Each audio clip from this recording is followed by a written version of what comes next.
of reading about Comic-Con stuff was? No. Why were you reading about Comic-Con stuff? That's a great question. Everything's video now, Jay. Well, not everything. The one thing that you were just complaining about, I had to read like a live sporting event coverage. Do you ever have you ever been at work and tried to follow along with sporting coverage and they do like the live play-by-play via no, I just call texting? I just call it being on Twitter during a UK game. Okay, that's fair too. But Christina, aka Kinetic Fox, on our Facebook group, she posted this live play-by-play action of the Marvel sort of like a Comic-Con stat panel. tracker kind of thing, just like a live update. Yes. Of the yeah. And Very smart. very smart. And Thank you. they did the what's going on? We got some phlegm going on. It's because of this juice. Nah, It's killing you, Jay. This vape juice. It's the dairy that I was drinking in the iced coffee. Yeah. Wow. Yeah, Man, sorry. what's going on here? Anyways, my favorite part of the Comic-Con stuff was finding out. Remember in the Black Panther trailer, we got that incredible Run the Jewels song Yeah. that I was hyped about.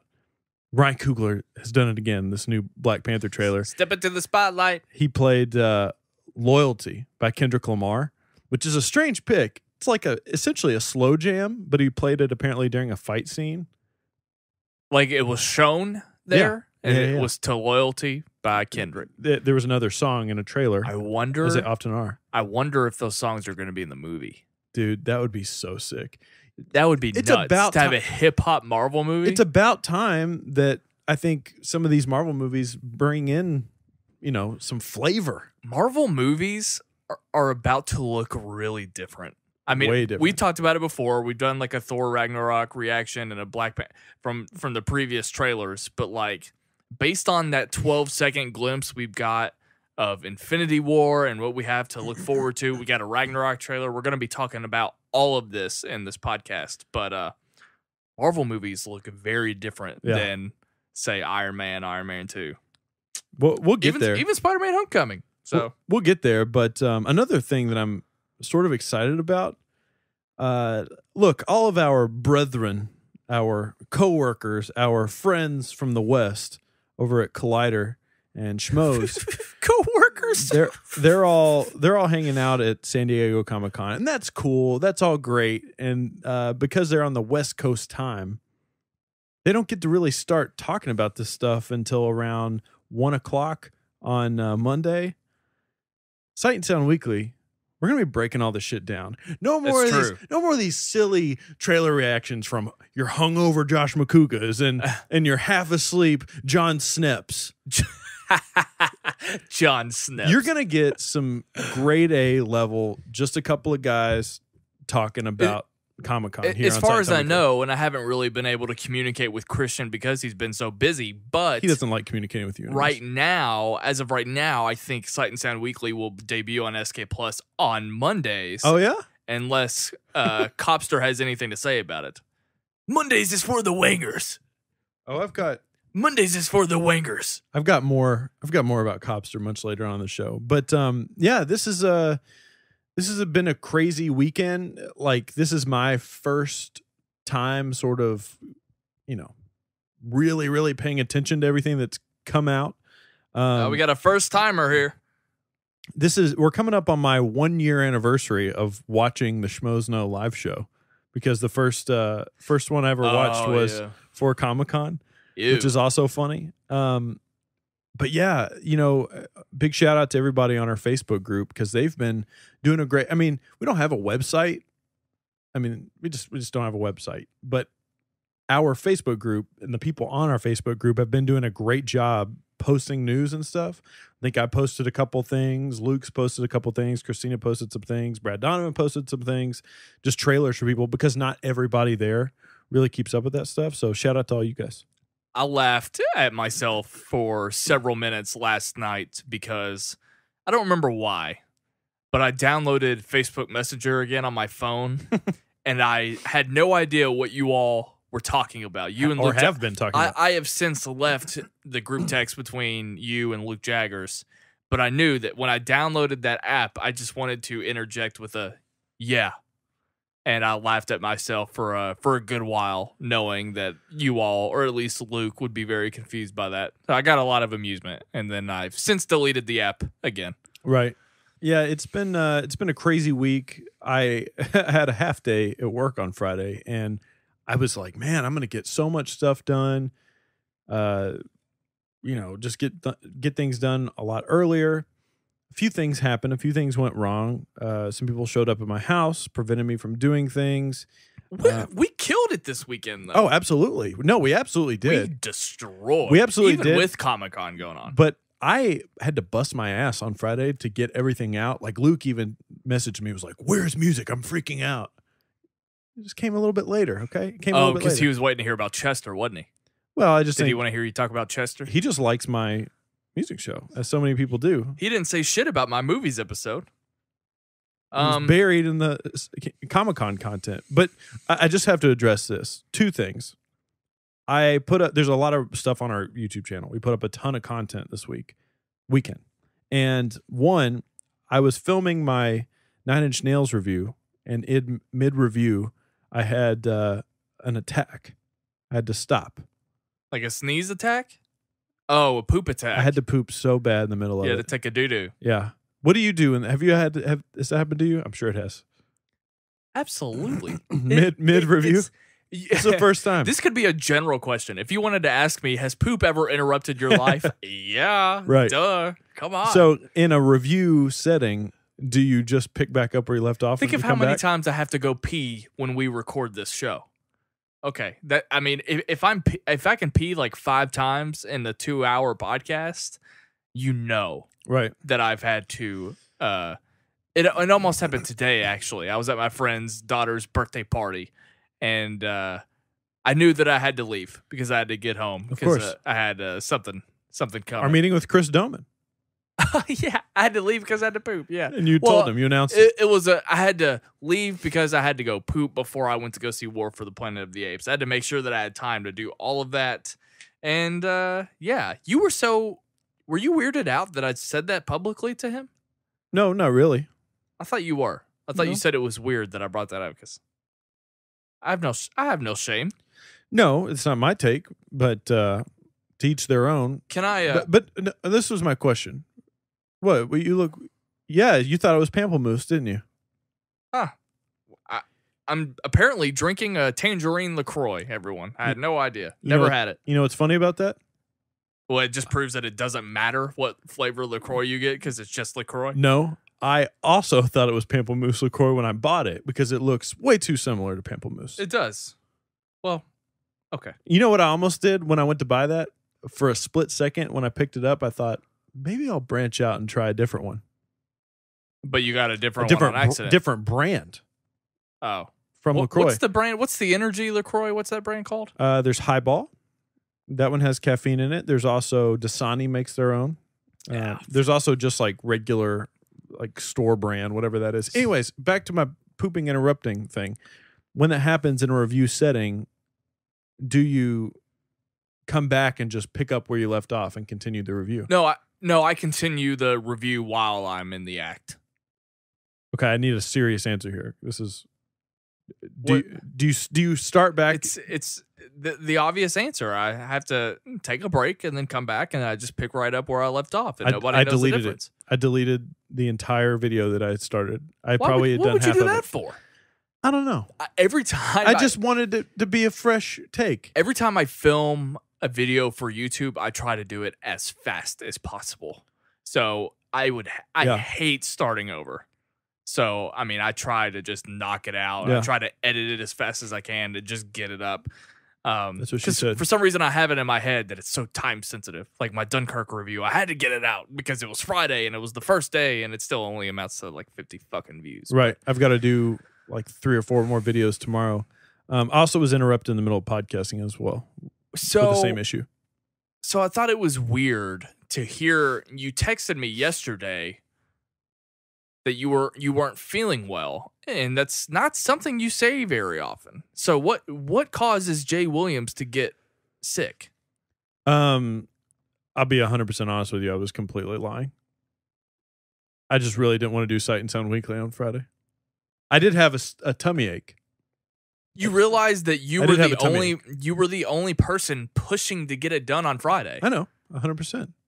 I realized that. Because I wanted to wait as long as possible to make sure that most of Comic-Con was out of the way. That way we could talk about it. I realized that. So what was the point of lying? I don't know. Well, there was some truth to it. I really wasn't feeling that great. I mean, to answer your question, I was being interrupted multiple times with a tummy ache. Yeah. Yeah. It's such a weird dynamic. It was a combination of not really feeling like doing it, wanting to do my own thing, and also having a tummy ache. What a weird reality we're in. I am constantly sick, feeling down. I let you know. I'm very open and honest about it. I just think it's very weird how you were the exact opposite. Like, if anything, you should have been totally comfortable. Like, well, you owe me one, so let me sit this out because I've got a tummy ache. Do you know I've never, in the 7 years that I've worked at my day job, I've never called in sick once. I've taken vacations, but I've never called in sick. I've never not showed up to work when I was, supposed to. That's really fucking impressive. Yeah. You know why that is? No. Because I sit at a desk by myself. Nothing. I would be doing that anyways.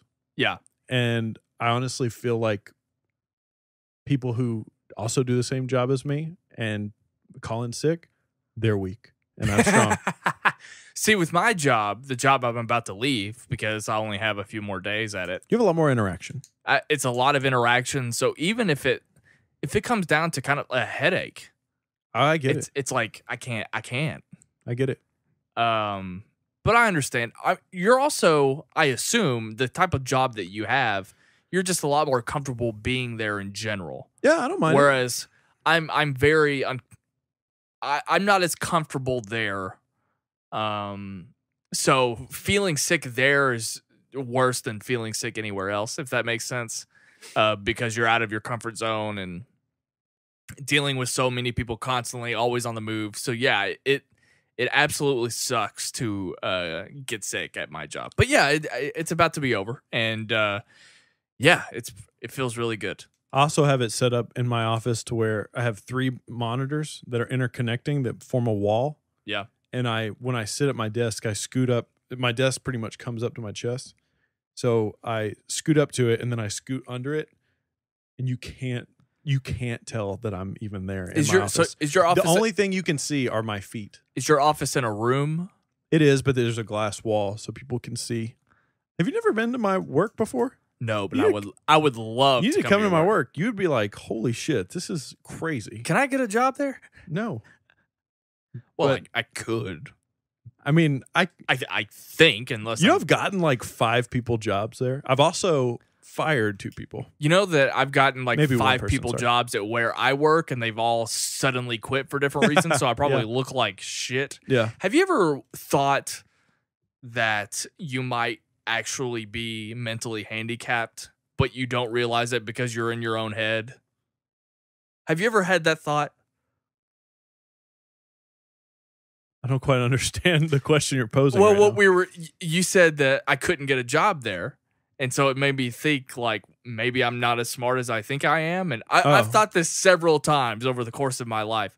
What if I'm actually mentally handicapped and everyone is just treating me really well? Oh yeah, maybe. It could be. Maybe. I mean, you're not going to tell me. I mean, maybe. I don't know. I just think you're great at podcasting and we work well together.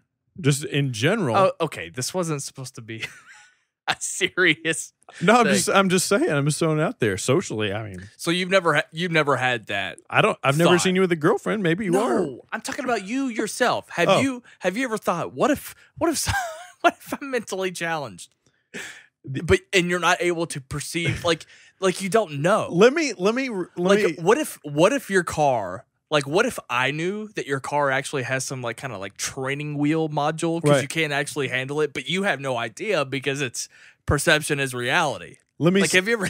The only time I've ever had that sort of thought has been in relationships, because I'm trying really hard, really, really hard. So then when it when the wheels no pun intended, fall off, I'm like, what is happening here? Yeah. I've done everything right. So it becomes like a what's wrong with me kind of thing? Like if sort of. Have you ever been with a girl that like you're really into and if it ends on their account and you wonder why? Don't roll your eyes. No, I'm not trying to like yes. Okay. I'm agreeing with you. So let me start over.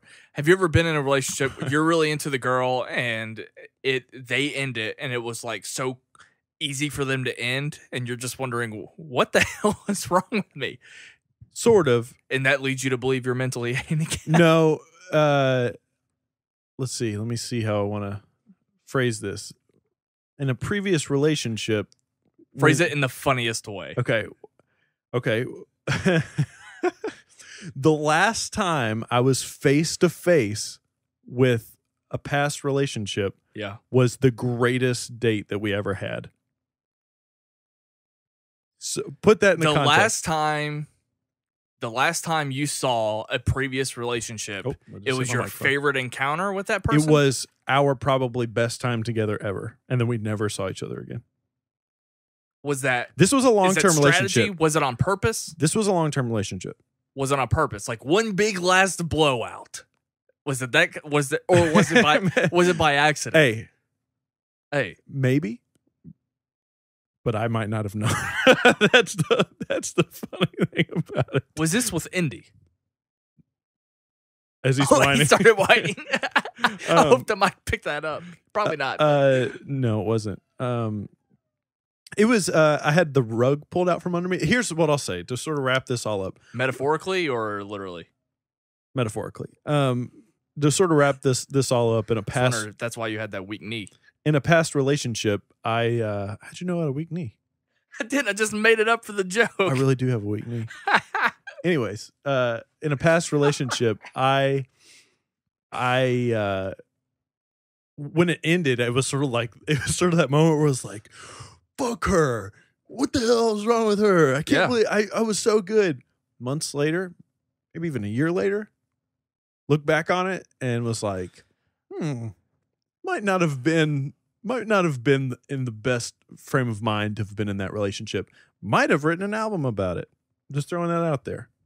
Just in general, not the whole thing. It wasn't like a concept album about one thing. There might be a song about it. I've done that. Essentially, the first 2 EPs from Brave the Storm were about the same person. Okay, well. Maybe like 12 songs about the same thing. Wasn't one of them about Lost? I never did write my Lost song. I thought you wrote a song about, it was called Inner 77 or whatever. That's an interlude. Oh, is it? I don't know. And because that EP sucks. I called it Inner 77 because it's an interlude. That's how I arrived there. But what was I getting at? Oh, you just described literally 90% of the interaction I have on Tinder, where you send them. I don't know how many times I've just sent. Want me to pick anything up at Whole Foods? No, I've never done that. I don't know how many times I've just sent like, "Hey, what's up? How's it going?" The easiest, simplest message to someone, and they just don't respond. And then, I'm not as dramatic. I don't always arrive right at what's wrong with me. It's more of like, why are you on Tinder? Why did you want to match with me if you're just not even going to bother talking? Oh, yeah. Drives me fucking nuts. That's why I don't need to be on anything like that. Did you know? I drive myself nuts. Did you know that when, for those who don't know, Kayla and I met on Tinder, and it does work. And at the time, I had taken a break from Tinder, but I'm still on there in case anybody, whatever. She actually messaged me first. That's why the interaction happened. That's cool. I've gotten a couple of those. Oh, yeah? But they end up just being people I accidentally swiped right on. Oh, yeah? So I don't. So I'm basically doing. I'm basically committing the act that I just admitted I had a problem with. The best way I can end this sort of segment is. Oh, are you done with this? Well, I'm having fun. I know, but it looks almost 20 minutes. It's gonna be a long ass episode. So I'm not gonna name names, but there's somebody that I know who was very successful on Tinder. strange that he was successful on Tinder. He had a bot. He downloaded a bot that automatically swiped. Which way do you swipe to? Right. Swiped right on every single girl to increase his chances. He also had a catalog of dick pics on his phone.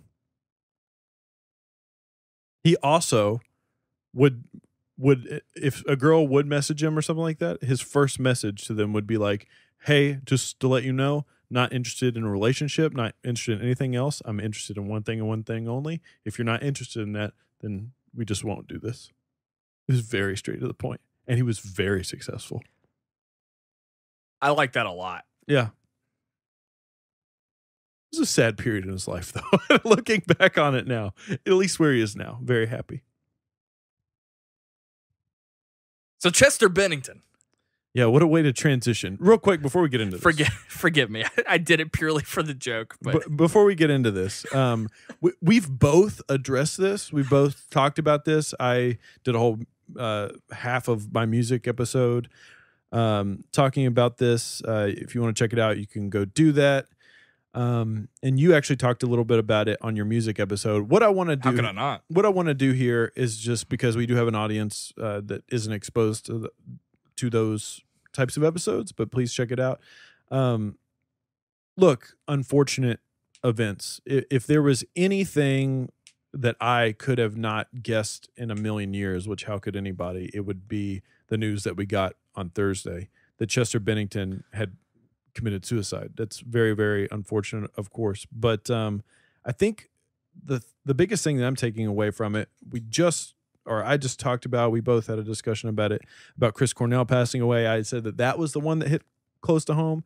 I wasn't a massive Soundgarden fan. I was just very, very aware of their influence because I was a 90s kid.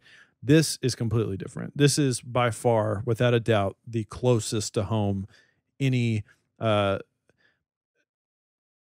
so there's celebrity deaths, and I think there is a big difference between a celebrity death, like in a movie star, a television person, and somebody in music, especially somebody in music that's impacted you. I feel like you connect, you spend more time with music. Do you agree with that at all? Yeah. So, I mean, someone who just passed away, I think even yesterday, was like the dad from Home Alone. Really? Yeah. I didn't know that. So interesting. I think so. I think I got that right. But that's an example of a celebrity death.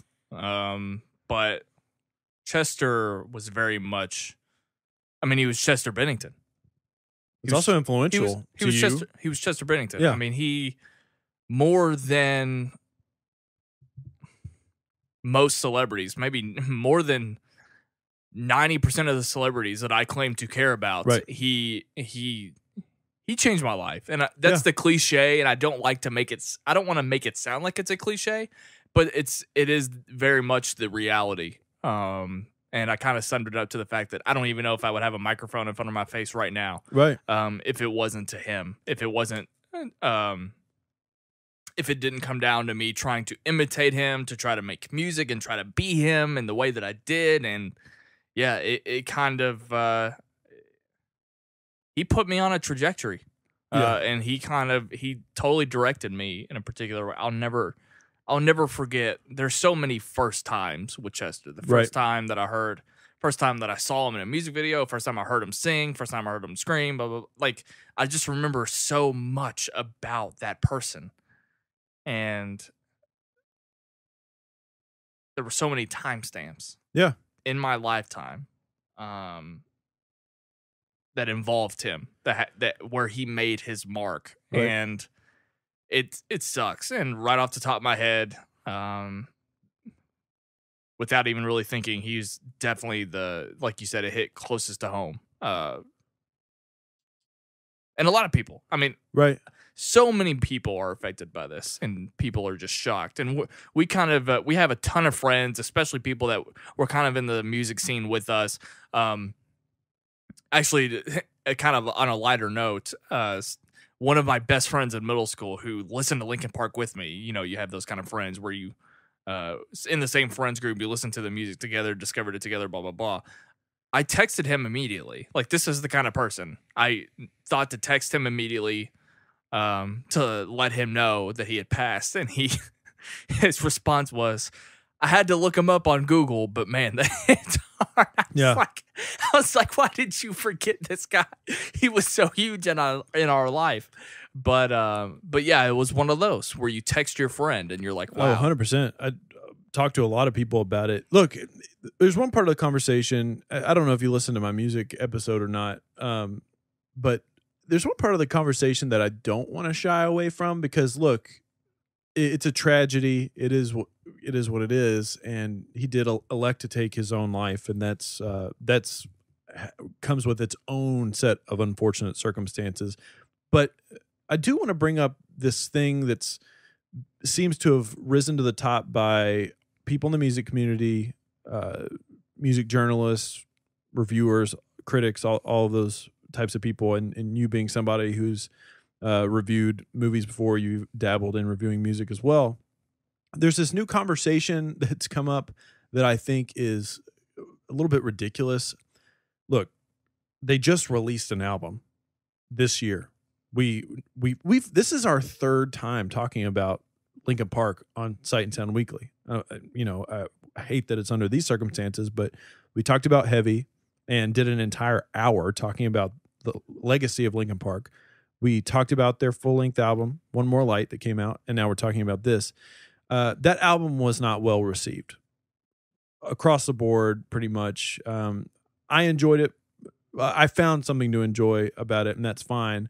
But there were all these people, artists and whatnot, talking about how maybe people need to be a little bit more aware of criticizing people's art. You don't know what people are going through, et cetera, et cetera, et cetera. Pretty much alluding to the negative response to the album having something to do with this. And my stance on this was that, first of all, you are alluding to something that you have no factual information in. There was, as far as we know, there was no suicide note left. So by just saying that is, in my opinion, disingenuous to what happened. I think it's kind of shitty. I think it downplays maybe some important things that might have been going on in his life anyways. I'm not saying it didn't have something to do with it, but to jump to that conclusion is a little bit ridiculous. The other thing I just want to point out is this, pure facts. When you jump into the game of wanting to be a creative individual and being an artist, being a rock star, you know what the territory brings with it. You know that you're putting art out there into the world for people to love and to not love. I'm not justifying the bully aspect of critics, because I think that can happen. There's no room, in my opinion, for people to just straight up, and I've been guilty of it in the past, to just aimlessly shit on something for humor. Like the review and the critique has no place to be entertainment for people. Does that make sense? Like, I know people that will just shit on music because that gets the views, that gets the attention. If you don't have something constructive to say about it, then that's a shit bag. But to just jump to a conclusion and say, oh, this had something to do with it, I think that's completely off base. I just hate where that leads. I think that's gross because it leads to, I don't even know if I want to talk about this. It kind of feels like my immediate thought to that is that like Chester shouldn't feel that way because he's like, people can point at the fact, well, he's already made it, he's already wealthy, there's no reason why. Like, that kind of stuff gets ugly, and I think we kind of saw that on display from what Korn's was a bassist, what he had to say, basically. Guitar player Brian Head Welch. Yeah, I have no interest in any of that discussion, but it's kind of moot given to the fact that it came up that he has been struggling with addiction his entire life, which is something I had no idea. Actually, I was under the impression that they were kind of the exception as what you might expect from a lead singer or rock artists. Right. I was not aware of that. I was not aware of his history being abused himself as a child, and I think that's that makes a whole lot more sense. And that's what I was sort of saying. And it sort of downplays the rest of that stuff. Right. And so I think it's human to be confused by this. I think it's human to be angry, but I hate the conversations, like you brought up, I hate what people are turning it into. Yeah. It doesn't give you a soapbox to stand up and push your, right. It just doesn't. And that's sort of that's how I addressed it on my episode of movies today or yesterday, was that it was human of me. My gut reaction was disappointment, because we talked about it with Chris Cornell. How are you supposed to handle living in a world where your idols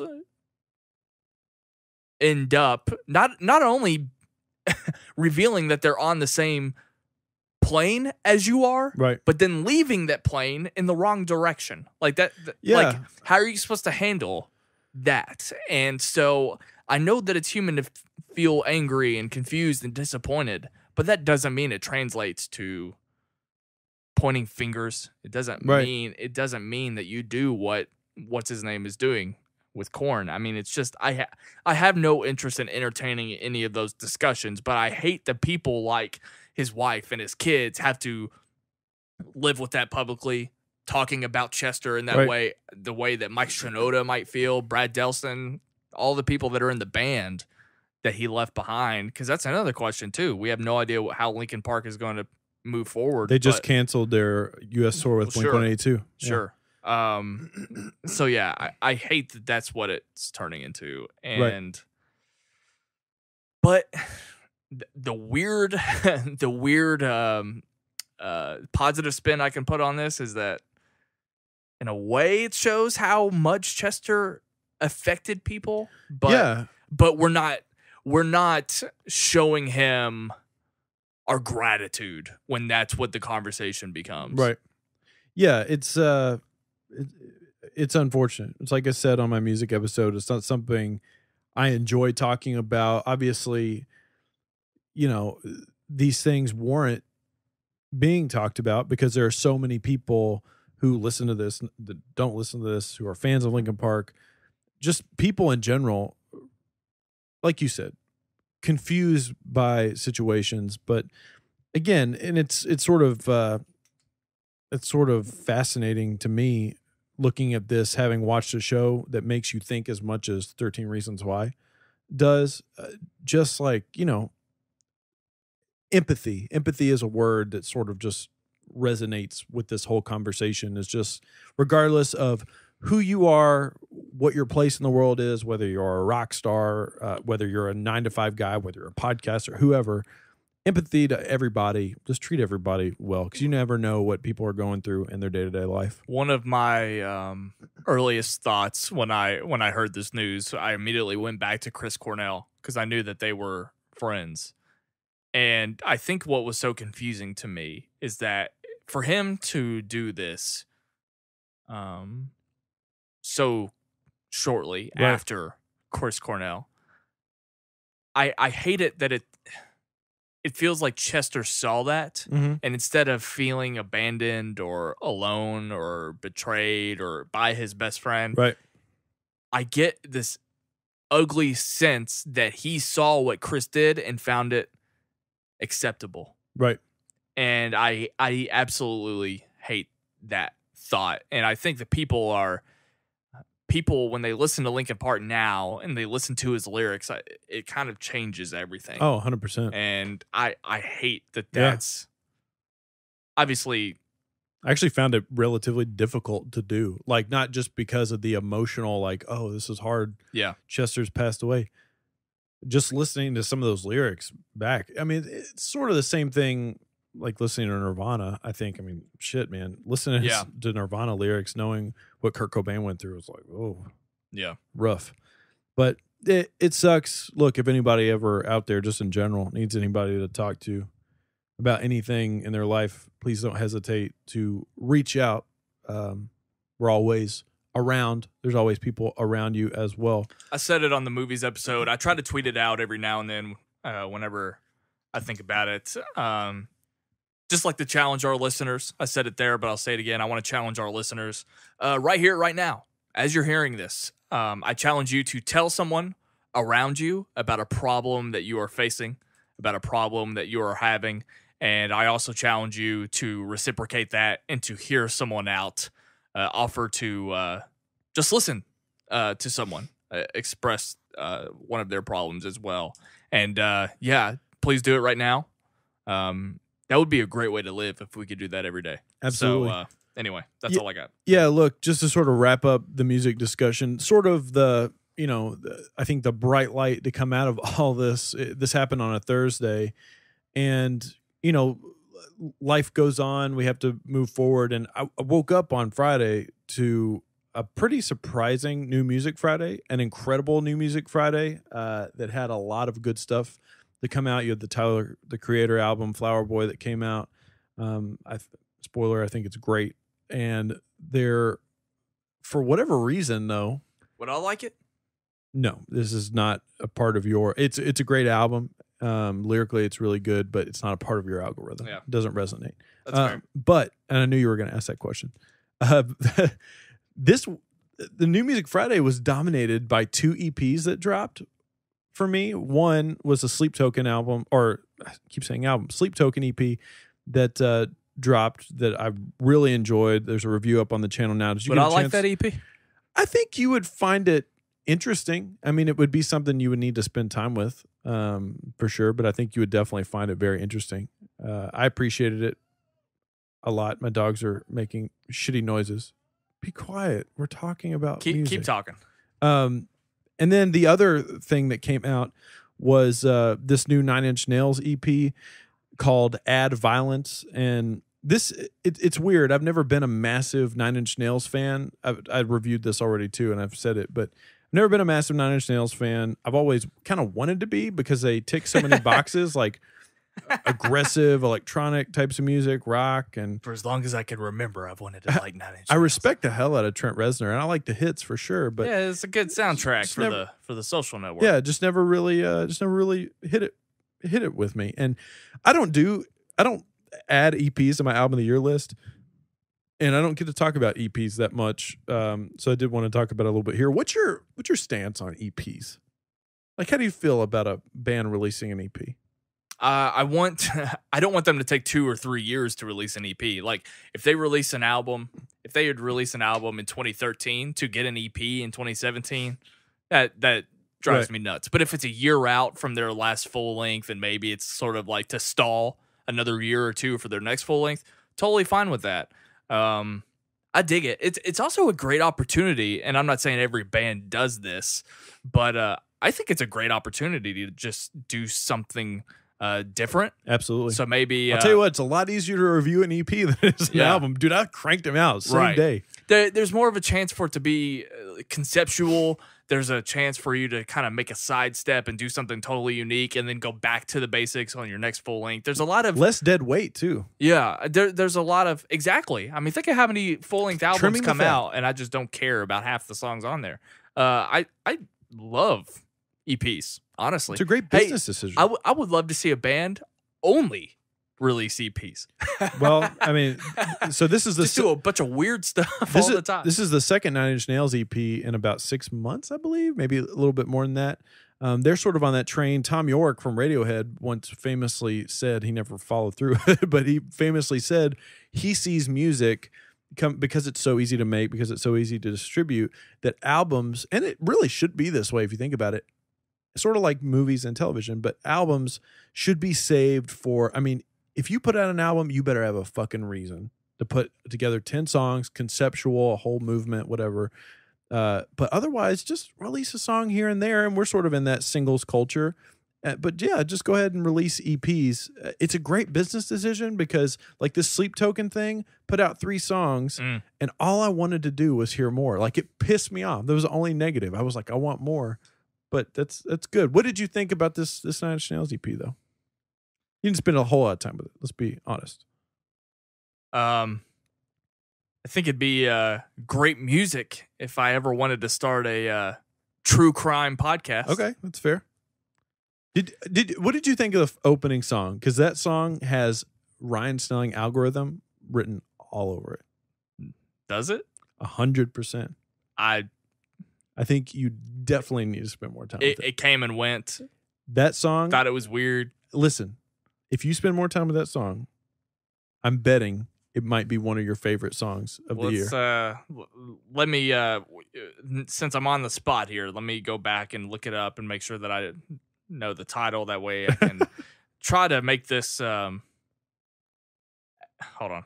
Well, here's what I'll say about the EP. Oh shit! Copyright. Well, that's what is that? Animal? The fuck like the animal? That's a song's called "Closer." Little story about that song. I used to, for an entire year, I went to karaoke every Thursday night. Okay, we're gonna do this. What is this? Stranger Things? More on that in just a second. You're not gonna listen to the song and get fined? I guess so. If you want to, we're not gonna get fined. We might have to edit it out, but. I got about 12 seconds before we get sued. You got to get to the chorus. That's when Ryan Snelling is sold. This is the theme song for my true crime podcast. Okay. Anyways, let me finish the story about karaoke because it's funny. Used to go to karaoke every Thursday night for an entire year. That's weird. Great time. Was it? So much fun. Oh, absolutely. Loved it. Somebody I used to go with once got up on stage and sang "Closer" by 9 Inch Nails. Were there children in the audience? Well, it's a bar that people under 21 aren't allowed to be at. And that place went animal style. It went animalistic. I mean, there were people like... Pun intended? Fucking on the dance floor. It was like... It got so weird. I would love to go experience that sometime. It was great. It was so much fun. Anyways, yeah, this album... My God, shut the door. Shut the door? Yeah, shut the door. The dogs are making noises. All right, let's get through this. Shut up. Let's get through this. So the first song on the album is probably the most 9 Inch Nails-ish that I know of. It's like the most straightforward rock-style song.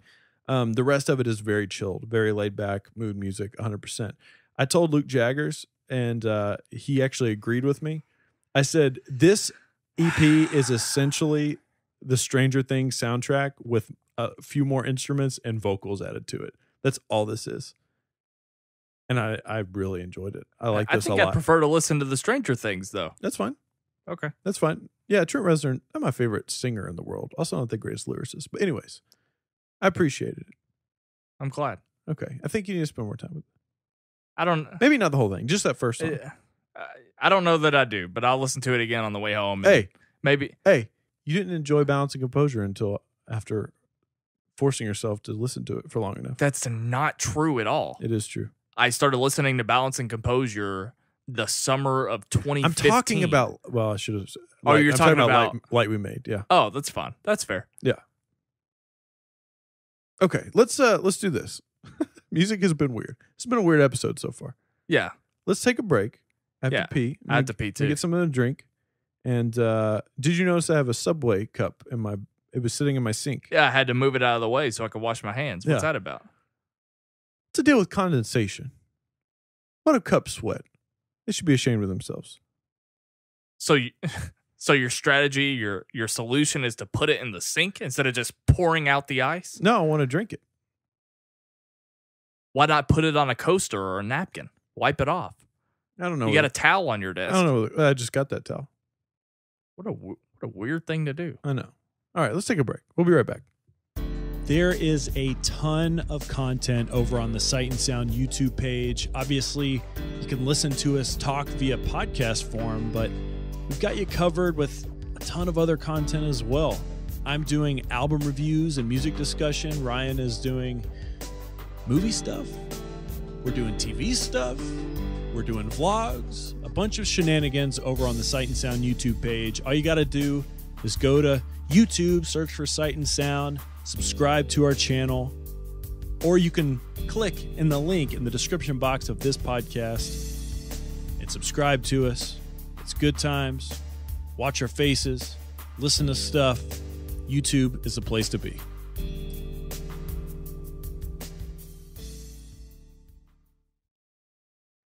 Guys, we're recording this on Saturday night. Comic-Con has pretty much ended. I mean, Hall H is... Yeah. People have filed out of Hall H after the Marvel presentation. Have the people at Comic-Con covering it, have they lost their minds? Oh, you mean like just by all the excitement? No, I mean, they've been working too much. Like, Oh, like schmoes, all the videos that they've had to put out. Hey, burnout exists. Okay, we're gonna be burnt out. That's what I told you before we started this. I said I'm putting a gasket. A gasket. I'm putting a governor on the amount of Comic-Con post Comic-Con fallout regulation that I'm taking in. Yeah. In fact, guys, I'm just gonna say it right now. We're already over. No, this is gonna be the best Comic-Con fallout discussion you're gonna hear on the internet. You just pulled like a Stephen A. Smith type thing right there. He's like, guys, because of my personality and because of the content, I have to say, and I'm being honest. Is this your Stephen A. Smith or is this your... I'm the best in America. Is this your Larry David impression? No. Why does it sound just like that? That's what Stephen A. has said before. He said, to paraphrase, that based on his personality and his content, he's the best in America. Anyway, what would Larry David say about Comic-Con? The dressing up, spending all this money. I don't know. You have to give me time for this. What would Eric say about it? Eric got mad at us because was he serious about that? What the hell are you talking about? Eric texted us. He was like, people are going to think I'm a joke. I don't know. Eric has no sense of humor about himself. He gets so worked up anytime we make fun of him. We love you, Eric. I just want Eric has no sense of humor about himself. I dream of it. We talked about Sight and Sound Future on After Party. I would love to have like a weekly, kind of like a Schmoes No live show type of thing, like a weekly after party. And Eric was on every episode. Oh, can I tell you something? I'm so excited to say this publicly. So I was at work and I thought about what it would be like if my bandmates and I had a podcast together. Right. Like what you're talking about. Can Cody come too? It wouldn't be about the band per se, but it would just be about our friends group. And so I texted Eric this immediately. Hey, I had the idea, and his response to it was something along the lines of, how would we be able to maintain that content? And you want to know what my reaction was? Who is he, Jaye Williams? You know what my reaction was to him saying that? Yeah. It was, never mind. Forget I said anything, because that's not the attitude I want to have if I'm about to start a brand new podcast. That's why you and I are podcasting. That's why I said, I didn't say it to him, but I was like, you know what? Never mind. I'll never bring this up again, because that's not the mindset anyone should have. And the whole thing about that is that we would have the podcast and look, it's difficult to say all 5 people have to be together for every single podcast. Yeah, that wouldn't be the case.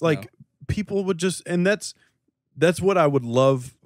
I when we launched After Party, I dreamed of the episode where random people would just show up to the house, like Cody did that one time in the middle of Weekly. Right. Yeah. Anyway, where did this conversation go? Sorry about that. I don't know. I did want to tell you something real quick. I know we have a lot to talk about. We have a ton. We're going to talk about Comic-Con, the TV stuff, movie stuff. I was having a discussion today with one of my best friends, the best man in my future wedding that I'm not going to have. I was talking to his dad. He's really into comic books. He's a Marvel guy. We were talking about Spider-Man and Wonder Woman and just everything superheroes. And I wanted to let you know about this. I thought of you today. Comixology. Yeah. The app that I use. Okay, the app that everyone uses. Okay, it's the biggest digital comics app out there. They now have Marvel books under their subscription umbrella. Oh, yeah? And I wanted to tell you that because you were all about the subscription model with that app. Beforehand, they didn't have Marvel books in-house because Marvel has their own subscription plan with Marvel Unlimited, but now that is not the case anymore. Marvel was like the title of comic book subscription services. Right. So now Comixology has, I'm not saying they have every single book, but they have Marvel underneath that subscription model. So I was very excited. I was talking to him about that, so I figured I would let you know that as well and let everyone who listens to this know. Comic-Con. So there's so much to talk about here, and I mean we have 3 days of coverage to go over here. I pretty much listed everything off, and we can you just want to knock these out, have brief conversations about everything. Look, here's how I want to feel it out. I want to do this like I do After Schmo. One of the reasons I've said before I have so much fun on After Schmo is because I'm stress-free, because I know that you typically over-prepare for things, and I can just show up and let you just rattle shit off. Oh, really? Yeah, pretty much. Wow, I cannot believe it. Yeah. This is, in a weird way, a compliment. Because you're basically telling me, hey, you control the show. I have all this. Are you telling me that you have faith in me to run the show? When it comes to things like this, things that have like a long list of things to cover, because we know I would just be forgetting things. I would be calling Ryan Gosling. I mean, when have you ever written things down and prepared for the podcast here? Every week I do a segment on After Schmo where I write things down and give my thoughts on them. Did you listen to my movies episode? Did you hear No, I don't listen to podcasts on the weekend. Oh. I was going to say, I had a portion about what it would be like if the Ryan Snelling show existed. I won't go into it. Well, it does. It's called Sight and Sound Movies. You have to listen to the episode for the clarification. Anyway, let's do the TV portion, because we're going to spend a lot more time talking about movies. Let's just talk about TV. We'll basically just do it in order. So let's go back to day one, Confederate. Nothing happened. All right, let's move on to day 2. No, we got to talk about Confederate, because our boys. I don't think it's going to happen. Weiss and Benioff. Oh, you think people are so turned off by it already? That no, it just doesn't seem like a show to me. 100% it does. I immediately arrived at Man in the High Castle on Amazon. Yeah. It's the same type of thing. Did you listen to The Watch when they talked about it? No, I didn't, because I'm so over that show. But did they talk about the controversy? Yeah, around 100%. it. So I have no problem playing the ignorant card here. I know what the issue is. The issue is people have a problem with white men show running a show about slavery being a thing again. So here's what I arrived at. And the executive producers are black. The other two, correct? So they're going halvesies, right? Yeah. 2 white, 2 black. Well, here, even before I found out that, what I arrived to is, if the material is about this alternate history where it's universally known that that's the wrong side. That's what makes the show interesting, is what if the wrong side won? That's the same premise with Man in the High Castle. What if Nazis won the war in World War II? I didn't, and again, I'm white, so I might not have it all together, but the show probably wasn't going to glorify slavery. Right. It would have been a dystopic America. Yeah. It would have been a depressing America. And I don't think that they were going to do anything malicious. If anything, they were going to hopefully explore the human condition and the ethics of what this might involve. I saw it as an opportunity, and people were already, tearing it down. The thing about this conversation, and I'll just probably echo the things that The Watch said, because they actually covered it very, very well. So, I would rather hear it from you than The Watch, so please do. I mean, they covered it well, and honestly, I agree with everything but one point they made, that any sort of uproar about this is sort of off base, because we literally don't know anything about it other than a premise. We haven't even seen it. There's nothing to be said in that regard. There is also, it has to be said that Andy Greenwald's take on this is that it's sort of like dystopian stuff. It's like 80s in music. It's just like, it's the hot, it's a hot property right now, and that's cool. That's fine. But like, depending on your view on the world in general. Like, there are enough problems in the world as there are. Like, why can't we tell something that's a little bit more close to home? That was his take on it. Sure. I don't agree with it 100%. His stance that I don't completely agree with, but I do see where he's coming from, is that everything about this is fine with the exception of how HBO decided to put it out. This was always going to be relatively a controversial thing. They sort of just put it out there. Like, there's no footage of anything. There's not any footage to show. There's no, Weiss and Benioff don't do any press at all. They just don't. And like, they weren't explaining anything about it to give people hope. They're like, hey, what if slavery didn't happen? The guys from HBO, enjoy. And it's just kind of like, okay. But then again, it's really not that big of a deal either that they did that, because again, there's nothing to get upset about. I think that they should just, and I know that they've responded, and I saw articles, I didn't read them. I think that they should tell people to fuck off. Well, yeah, of course. I mean, I'm not familiar with the other two showrunners that are black. I'm not familiar with their work. I don't know them by name. But because they're there and everyone fucking jumped to the conclusion that this was going to be like, they should say fuck off. Well, and look, we have to be careful with using the word everyone, because anytime something like this happens, you're right. I'm sorry. A small chunk of people can raise a big fuss. It's the same premise of like people saying Game of Thrones is overtly sexist and it treats women like crap and all this stuff. And it's just not the case. It's just not. Even though the show is about a woman rising to power, the breaker of chains. Yeah, it's just like it's just. I mean, again, it's the hot topic for people to get pissed off about.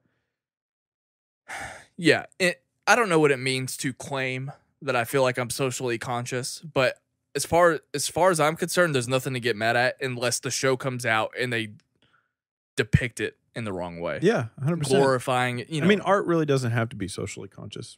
I mean, it's just, it's as simple as that. Now, I don't always agree with everything that comes out, but, everybody has the right to express themselves however they want. Inhumans trailer. Looks like trash. It does. Looks like straight trash. In fact, looks awful. I have been just very ever so slightly taking in DC CW content. And I stand by it. It's the best superhero stuff on television, hands down, across the board. And I don't know why we feel like we need to be doing things, especially Marvel, any different than that. Like, it's like the same premise when we talked about at first the DCEU, like, oh, we have to follow a similar model, but we need to be so different than Marvel. It's like, why? Just do the exact same thing. It's fine. just do your thing. I'm glad you brought that up. This is something that I kind of want to get out of the way in general, because I think there's plenty of things to complain about for the rest of the show. One thing that I was thinking about the other day, and again, I don't mind playing the ignorant card. I would actually love for this to kind of start a discussion, and I'd love to hear your take on it. I was thinking about The Mummy and how quickly that movie just came and went. Right. And how Universal is probably like trying to change everything because they're like, well, that didn't work. The more I thought about it, it's difficult to make a movie in terms of the work that you have to put into it. It's not fucking difficult to make a good movie. That's sort of where I'm at right now. I think it's easy to fuck up a movie. What I'm saying is, there are so many examples as to what works and what doesn't. Yeah. Fucking copy the things that work from other movies, like you just mentioned. And that's the other thing, too. And that's sort of where I'm at right now. I would love to hear people's take on this. That's the other thing, too, that like so much of this was working against the show just right out of the gate. A Marvel show on ABC should never come out of the gate saying this is going to be Marvel's Game of Thrones. Just don't do that. Yeah. Like, I have the same approach when people say, oh, this is such and such this is Sesame Street's Breaking Bad. It's like, why are we doing this? Just let it be its own thing. Like when Ozark came out, and it's like, I get it. I get that it's similar to Breaking Bad. You don't have to push that on me. See, I don't really agree with that. Like, but you know what I'm saying. I do know what you're saying. It's dramatic, and it deals with drugs. Okay? Right. Yeah. There's a family. Yeah. And it looks epic. No, I get it. It's Game of Thrones. It's obviously where your mind goes, but at the same time, it shouldn't. Anyway, I guess my point, I don't want people to mistake. I'm not saying I want everything to follow the same formula. I don't. Whatever you come up with, find like movies in that category, copy, but put your own spin on it. I think it's easy to figure out what works and what doesn't. I mean, there might be.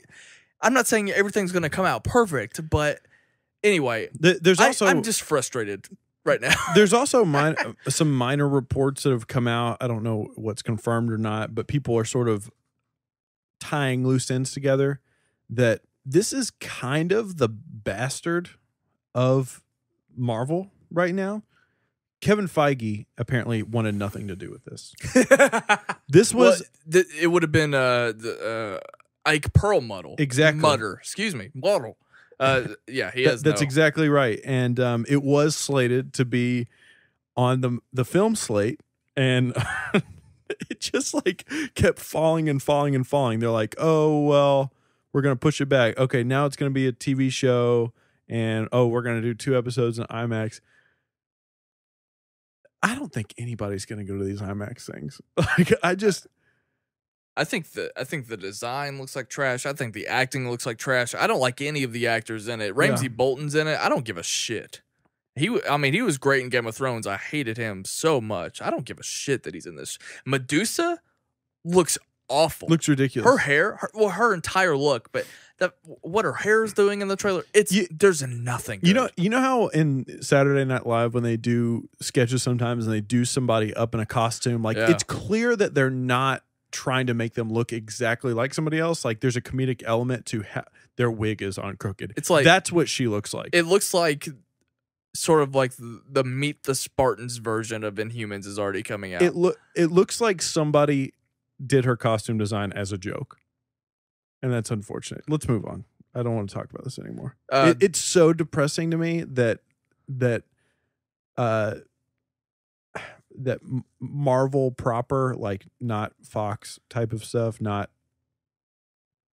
even Sony, but okay. Same. Let's in the same ballpark. Let's talk about The Gifted, because this is a show that has piqued your interest ever since it's piqued my interest, and you've sort of had a little bit of apprehension toward it, just because I think of some of like where it sits and the fact that it's on Fox. Look, here's what I'm taking from this. Are you ready for this? This looks like Marvel TV meets the OC to me, with a little bit of like some cool DC CW type of action. Like this show, I feel like knows what it's not trying to be. Like Inhumans seems like they're trying to be they're trying to be MCU on TV, and I'm not having it. This knows it's on Fox. This knows what its audience is trying to be. And look, I think it looks cool, man. Like, I'm not the biggest Bryan Singer fan, but looks better than Superman Returns.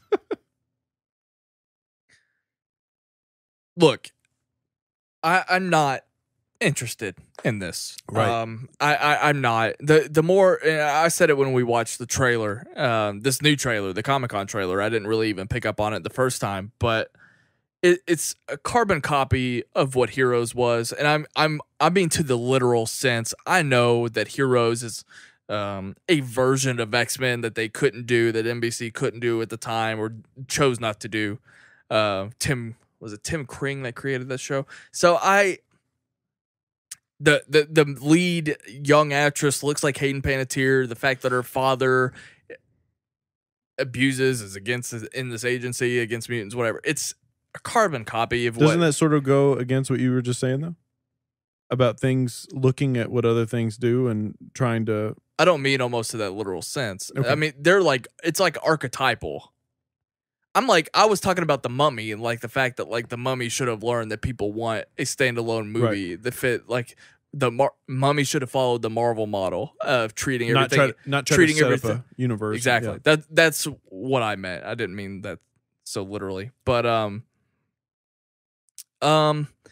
think the special effects are great. I think they're on par with what I've seen from The Flash. I think it looks good, but Fox has not produced a quality drama to me since 24, and even 24 has that kind of procedural, that kind of the too many episodes. For 24 would have been much more interesting on cable.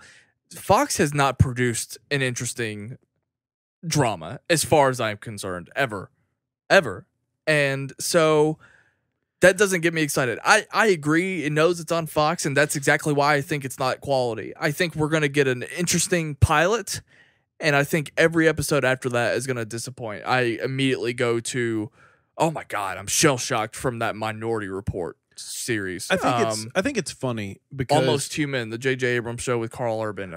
Yeah. I'm not taking away from your take, but this is more of a general sort of realization that I've come to. I do think it's funny that I feel like people in the movie space, they allow more leeway depending on the genre of things that they're watching. Like, for instance, I feel like the bar for MCU movies is set much differently from the rest of other movies. Like, it's lowered a little bit because we could say, oh, it's a Marvel movie, you know, we don't need a great villain and all this stuff. It can still be a good movie. We can still have a good time. But for TV, it's a little bit different. And I've found myself, and you know me, man, I'm very picky about what I watch on television. Like, I found myself with this DC stuff being like, man, I can kind of enjoy this. Am I paying attention? Like, am I phone away, focused on the television? No, but I can still have it on and have a good time. Like, I found myself, I told you Kayla's watching Supergirl. I would be on my phone and then an action scene would come on and I would watch and be like, this is kind of great. Like, it's fine. Now, when she's talking to people about relationship problems and this and that, don't care. How far are you in Arrow? In Arrow, halfway through episode 6. Oh my God. I know, right? You were way farther. No, look, man, there's a lot of TV on right now. I just finished the Defiant ones. Did you? Gonna have a review coming. Cool. Yeah, it might be up already while you're listening to this. But yeah, The Gifted. Look, I'm excited about it. I'm definitely gonna watch the pilot. Probably do a reaction to the pilot. I'm sure we'll talk about it here on Weekly. If I do have a little bit of enjoyment, I might end up covering it at least on the YouTube channel. It's a heavy load, committing to a season of I'm not what may or may not be a quality. I'm not above tapping out. See the path. That's example. True. I'll do it. The Defenders. What a great trailer. I thought it was a great trailer. It's fun for something that I could care less about, honestly. Because you are not up to date on these shows. Not only am I not up to date, I just don't think they're great. I think that's where I've come to the conclusion. I want to see season 2 of Daredevil. 2 of Daredevil. So bad. Just start it. I might just do it. I might just do it. Why not? And you already know that it's sectioned and portioned. It's healthy portions. I might only watch the first 4, the Punisher stuff. 100%. First 4, and then maybe like the last 3. Did you know? I don't know do that. Anything about the Punisher. Expect it, but don't I'm do totally that. doing it. I don't know anything about the Punisher stuff. Haven't seen him, but that was the trailer that I was looking forward to the most out of this whole Punisher thing, and we didn't get it. Yeah. Well, he's in the Defenders, which is something that we weren't privy to, so that's interesting. Yeah, I think we sort of, because he was a fan favorite. Yeah, you gotta bring. Here's it back. what annoys me about the Defenders. Why is Daredevil the only one that wears a costume? He looks kind of stupid walking around with that costume on while everybody else is in normal clothes. I don't know. I don't know if I agree with that. He looks kind of dumb. I think Daredevil's costume looks great. I think it looks great, but when he's standing next Plus, to 3 Charlie other dudes, Charlie Cox's Daredevil is fucking dope. I mean, I love him. It's fine. I love him. I think he's awesome. I just think next to normal people, like it just kind of like I don't want to see Iron Fist again. I know it's only 8 episodes, and I know that he's only 1/4 the gang here. Maybe even 1/6 if you consider Stick and Wait, I guess that's it, right? Stick and I feel like there's another kind of side character that was involved. The Punisher? No, he's not involved really in the trailer. I mean, he's going to be in the show. Oh, okay. Anyway, what I'm saying is, okay, even if you wanted to say that, Iron Fist is a much smaller part of the show, but I think he's in on the joke. That first trailer, it seems like they were sort of poking more fun at him. They were sort of even doing it now. Like Daredevil was like, and whatever you can do with your hand, he was like, it's chi. They were like, okay. Whatever. Yeah, but it's funnier to me if everyone else is in on the joke. Right. But that's still doesn't excuse that's because it's an excuse now. Because of the backlash. Also an announcement that there's a new showrunner for Daredevil or Defenders. For Iron Fist. Iron Fist. Yeah. Look, he sucks. They know. They're not stupid. They know. Everybody knows. I'm excited. Are you gonna watch the show without? 100%. Okay, good. I was gonna say 8 episodes. You have no reason. There's no way. Look, those heroes together. I've dabbled in all of them. Yeah. I can't wait. It's probably the thing that I'm anticipating the most out of everything that we've talked about so far. So far. So far. The thing that I'm probably least interested in. Actually, that's not true. That's not fair. Star Trek Discovery. Yeah, I'm just not getting on board. This thing is going to be canceled after 2 seasons. Look, after 2, you're going to give it a second. Yeah, because they've already spent so much money on it. They're going to say we'll try one more time. All the production nightmares. I know that's not going to make or break it. I know plenty of things have it, but Star Trek is irrelevant. I agree. Star Trek is dead unless J.J. Abrams is behind it in a movie form. I hate the idea of the CBS All Access, the way they're distributing it. It just looks so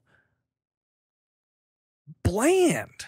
Yeah, like it just feels Star Trek in general. It feels just so monotoned, and which is weird because I said this about the last trailer that came out. It just feels so one note and boring, and everyone is talking the same. There was some yelling. there was some dynamics with the vocals, but it just didn't. The vocals, the CBS All Access thing just puts such a bad taste in my mouth from the get-go. The fact that if they just I feel like they're using this show as leverage in the same way that Tidal uses Kanye West or Apple Music uses Drake. Warner's is gonna be doing the Teen Titans. Yeah, man. I mean, it's just. Look, if they would have put this out and I couldn't miss it and it looked amazing, then that's another conversation. But this is, they've stepped up to the plate constantly and they're just striking out, just missing every time. What if it comes out? What if it's amazing? I don't care. I won't watch it. I don't. Just not interested. I take the same stance that I take with stuff like the latest Adele record. Still haven't listened to it because it wasn't, it's available now to stream, but at first it wasn't available to stream, and I just don't care anymore. There's also an element, because I'm guilty of following the Kelvin timeline. That's very much my Star Trek. I'm not really that into the original series in general. So we're probably going to run into, if this ends up being good, it's going to be because it's good for Star Trek. Going back to what you said about kind of grading things on a curve because things are on brand, like Marvel movies are graded a particular way. If Star Trek comes out and it's good, that actually means nothing to me because Star Trek never hit me to begin with. Right. So if it's like the original series, great for you Trekkers, but not me. Well, and we've already seen that the Star Trek community doesn't really take too well to things that are just brand new. Yeah. For the most part, that's the other thing too. I feel like maybe they're trying to at least bank on the existing audience of people to come and hang out with them on CBS All Access, but the fan community very well could have said no. I don't feel like it. Westworld season 2 trailer. Look, I wanted to bring it up because I'm actually confused. I thought they were going to take more of an anthology approach. I thought we were going to go to a different park. We're going to have brand new characters.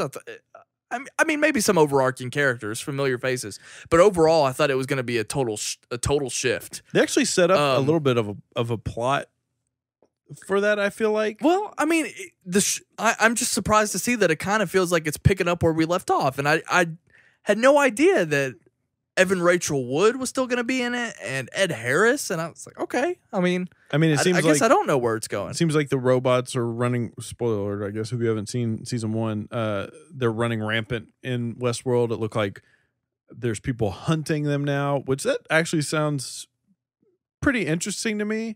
But yeah, I mean, look, if you guys don't know, if you're listening to this and you haven't gone back on our previous stuff, we really don't like Westworld. Like, we really don't care for it. And more recently, we've had to like defend that. And it's fine if you like it. We just didn't enjoy it. Are you going to check out season 2? Of course. I'm definitely going to watch it. No, look. And here's you don't have to explain it. I get it. I'm going to as well. Well, here's why that is. Like we've said before, everything about this show should work for us. Like J.J. Abrams, Jonathan Nolan, how the production value, HBO, it just didn't season 1. Yeah. All right, let's talk about the Big Daddy. Stranger Things 2. Josh McCouga and Copster Kristen Ruvalcaba should be ashamed of themselves. I agree. I don't know. What the hell? I just want to squash this right now.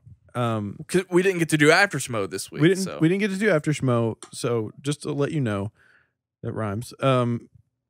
These two guys who loved the show when it first came out just randomly decided that Stranger Things isn't that great because it's no Game of Thrones. Oh my God.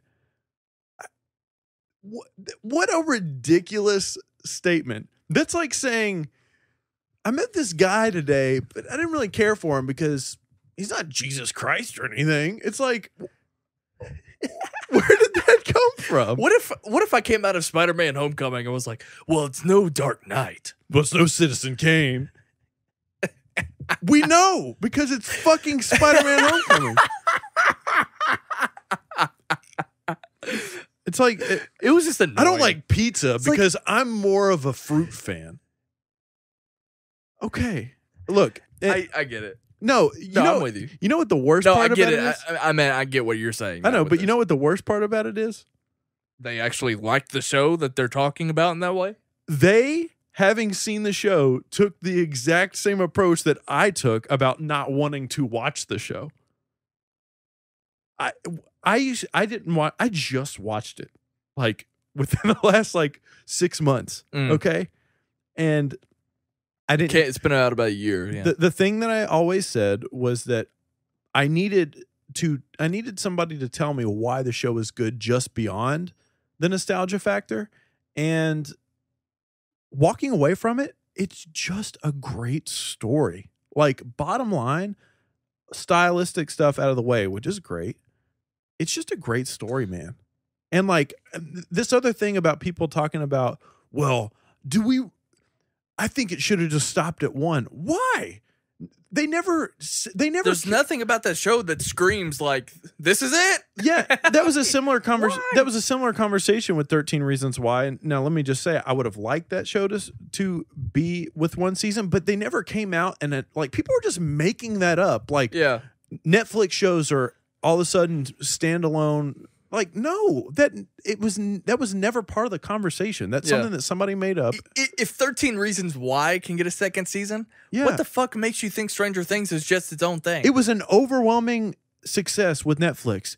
Do you hate money? Like, why would they not do a second season? I hated that. It's stupid, but nonetheless, look, I was so fucking excited for this. The thing about Stranger Things, and I said it to you, I said it to another friend of ours who kind of was on the same page with you, it's that despite its homages, despite how it parallels so many of the things that came before it, it also has something to offer.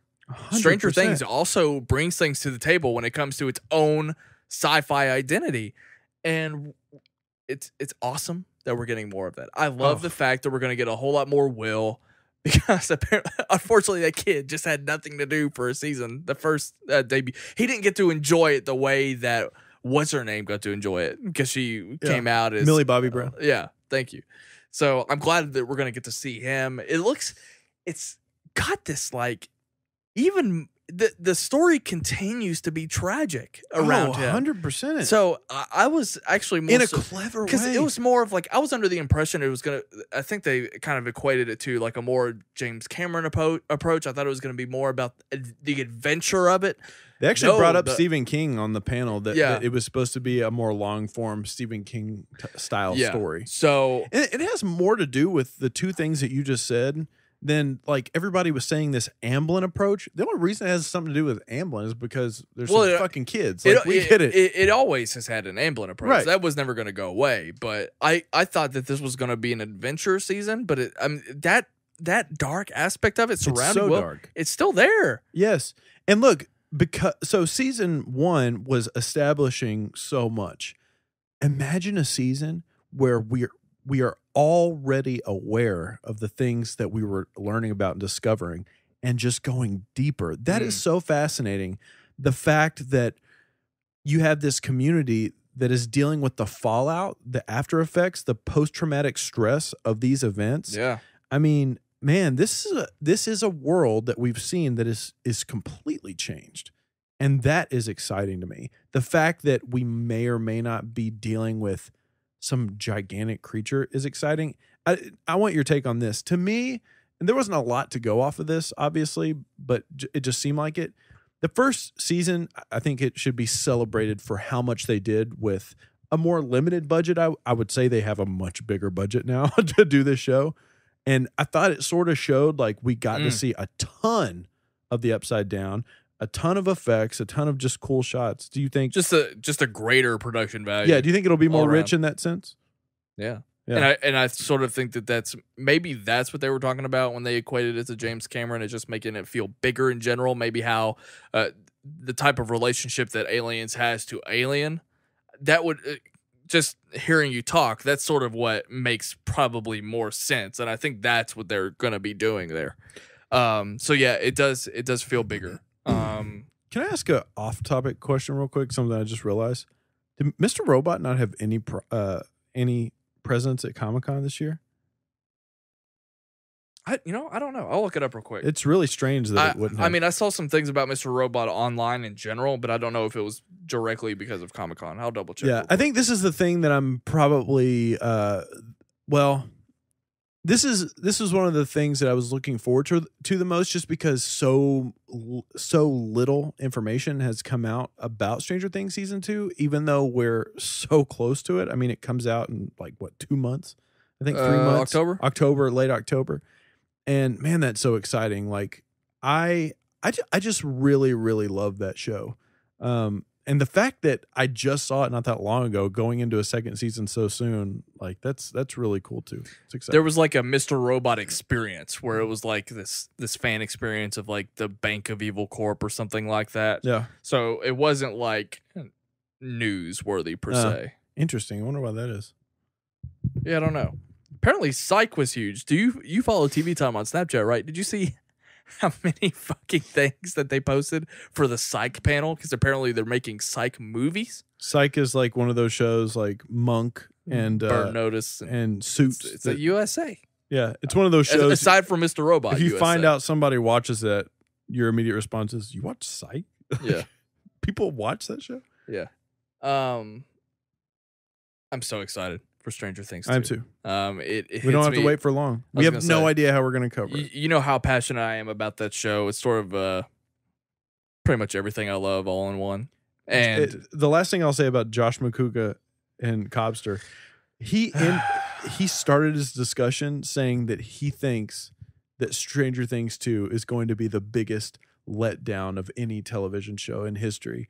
And his basis for that was saying that the nostalgia was such a big part, and I feel like people are going to get tired of that. And there was Stranger Things might have only been good because of the buzz that was going around. Have you seen it? Have you seen it? That's still going to happen. Like, it's still going to get released, and everybody's going to be able to watch it. They had a fucking Super Bowl trailer. People are stoked. The only thing I agree with what he said is he was talking about the Emmy nominations. Millie Bobby Brown has no business being nominated for the Emmy. I actually don't think anything about the show really deserves to be nominated. Not that it's bad. It just I don't think anything broke through to another level. Millie Bobby Brown has no business being nominated for the Emmys, and I think that's a glaring example as to how it's sort of a popularity contest, especially over Carrie Coon. So I do agree with that. Her directing was walk around more and do less and point to things. Yeah. Yeah.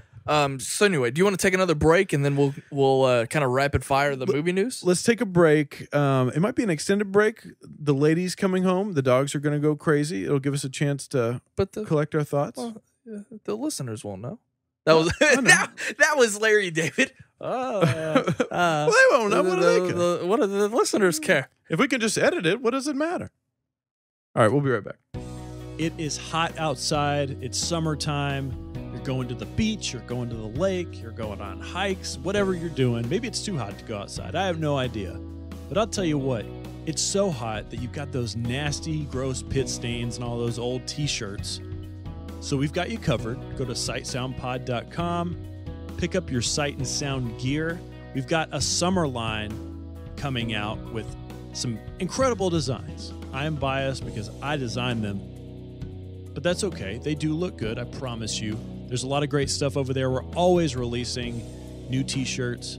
We have a new limited design that will only be available for the month of July, and we've got a new limited design coming every single month.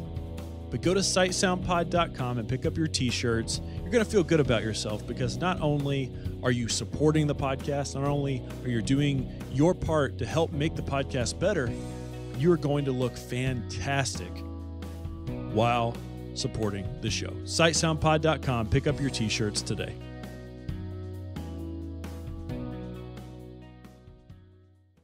I can't wait for that one person to address all of the panels that we ignored in the TV discussion. Wait, you forgot Vikings! You forgot American Horror Story Cult! So did everybody else. People are pissed that, what's her name is in that? Did you see that? Who? What's her name from Girls? Oh, really? Lena Dunham? Really? She's in American Horror Story? Yeah, she's in the new season Cult. People are pissed. Yeah, she doesn't really, I don't know. She doesn't do a whole lot to get new fans. I feel like she pisses a lot of people off. Yeah. Well, all right, let's get into movies here. I kind of want to rapid fire some of like the standalone titles real quick, and then I think we can just get into a safe, broad DC discussion than Marvel discussion because they do take up most of the topics, but yeah. Let's do it. Yeah. Okay, let's do it. Hope everyone is enjoying this, by the way, because we don't want to contribute to you getting burnt out on Comic-Con coverage, but we will be the first best show covering Comic-Con. That's right. We didn't see anything from it, correct? But there was some hype because something was shown. Yeah, I mean, I don't. How much more do you really need to see? There was more. There was some kind of quote. I can't remember who it was from. Oh, it was from Stephen King's son, author Joe Hill, who wrote Horns and Heart-Shaped Box. He said that it's in. He said something along the lines of it's in the top 3 scariest things he's ever seen, or something like that. Yeah. Okay. Cool. I'm just not. You don't care? No, I don't. I'm not a fan of horror, but I love that first trailer though, man. Yeah, it was cool. I mean, again, like I said, I don't know how much more we really need to see of it. I mean, I feel like we've gotten 2 trailers. I feel like people are pretty stoked about it. If you weren't excited enough already, then I don't know. I think it should have been a Comic-Con. I think it deserved to be a Comic-Con. I'm not saying it doesn't. Kind of saying it. I'm not saying it doesn't. Why do we need it? I don't have the fandom for it. It didn't get me any more. You know excited. what other thing you don't have fandom for? What's that? Death Note. I was interested in it. I am too. 100% interested in it. So they showed the movie, and Yeah. so people got to see a cut of the movie. And I, watched Schmozno and Collider, so I watched Ace and Emma's take on it. I was annoyed by Emma's, and this is something that I've talked about before. About other things. Game of Thrones. Star Trek. I've talked about it with Star Trek. It's one of those things where I've decided that I'm glad I don't have pre-existing fandom Right. I'm glad that I don't have to even consider or think about that, and I can go into it fresh and judge what I'm seeing here. And maybe it garners interest in seeing what came before. But her take on it, it just felt so... She doesn't have to like it, but her reasoning was just so much about it's not what the anime is. She couldn't separate herself from the original. And I don't need that. Right. Yeah. It doesn't do anything for me if like the diehard fans don't like the movie, because I feel like they're judging it because it's not like something else, as opposed to judging it because it's not a great movie. Are you surprised they showed the full thing at Comic-Con? No, they do that kind of stuff. I'm not either, but I mean... They play movies early, like South by and TV pilots and stuff like that. I'm just, I don't know. It's funny because here's what I'll say about this. I don't have a lot to say about it, but it is kind of funny that I feel like they're relying on people's pre-existing fandom to get them excited about this, but yet they've changed so much about it. You know what I'm saying? It's like I feel like they're detaching themselves so much from the original. I assume it's because something in anime is very hard to depict in live action. I guess it's one of those things that they just kind of have to take their own liberties to make it a thing.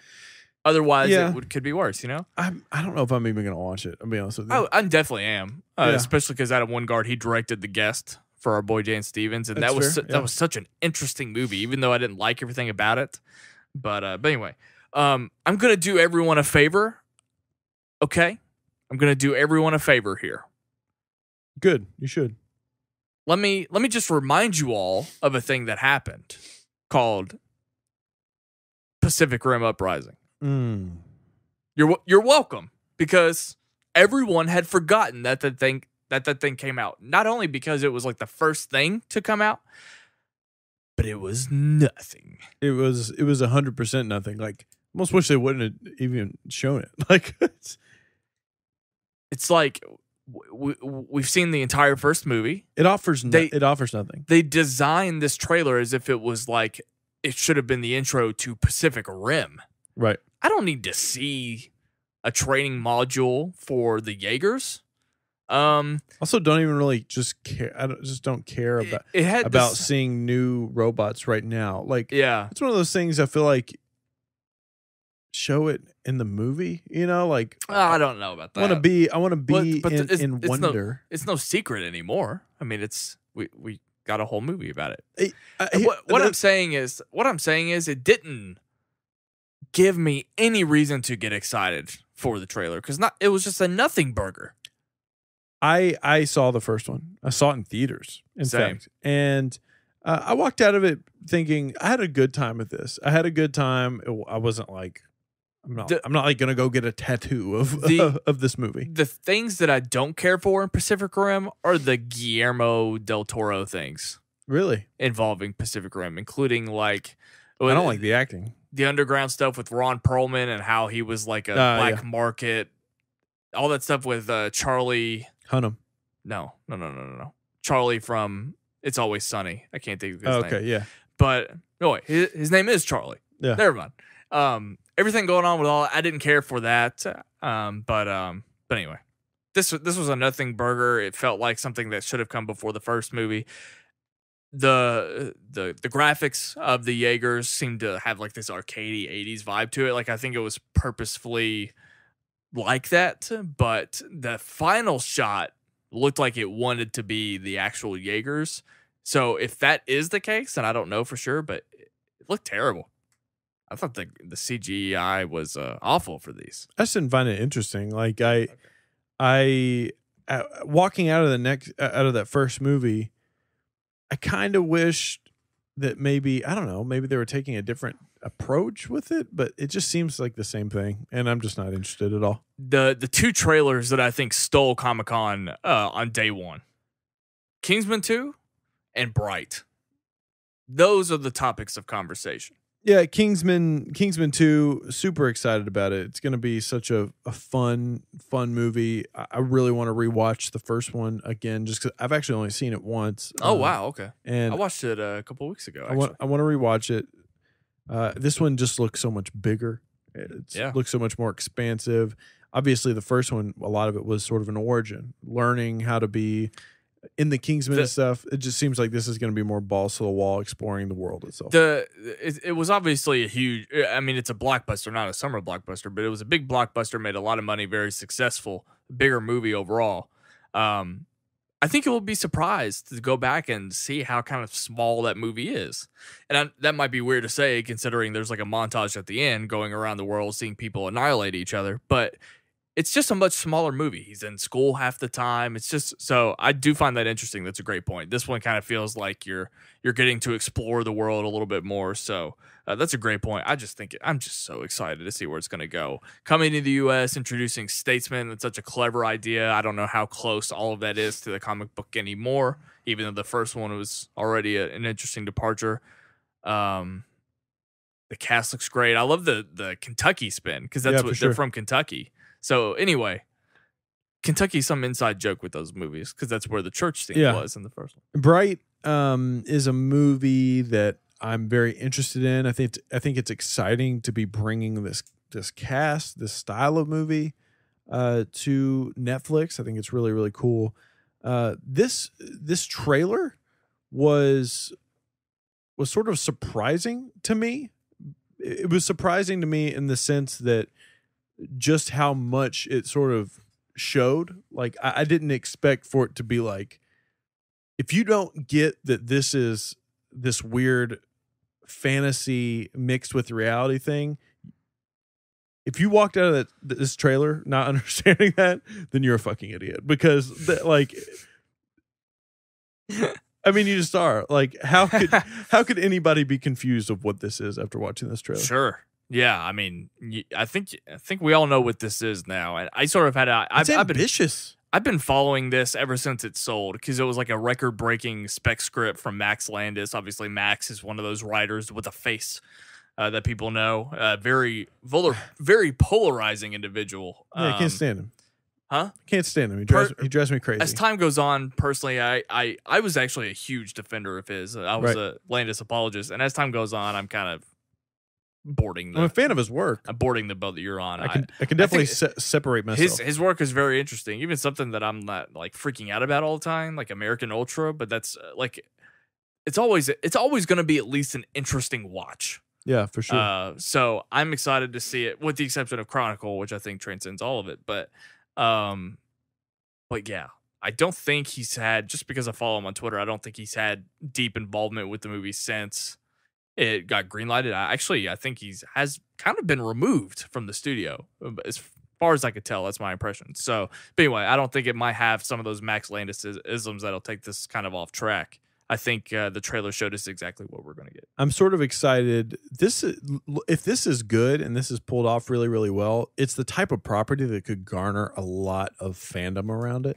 I mean, just because of the world it plays in, it's this sort of gritty, grounded in reality, boots on the ground sort of story with this whole fantasy aspect. I mean, there are elements of this.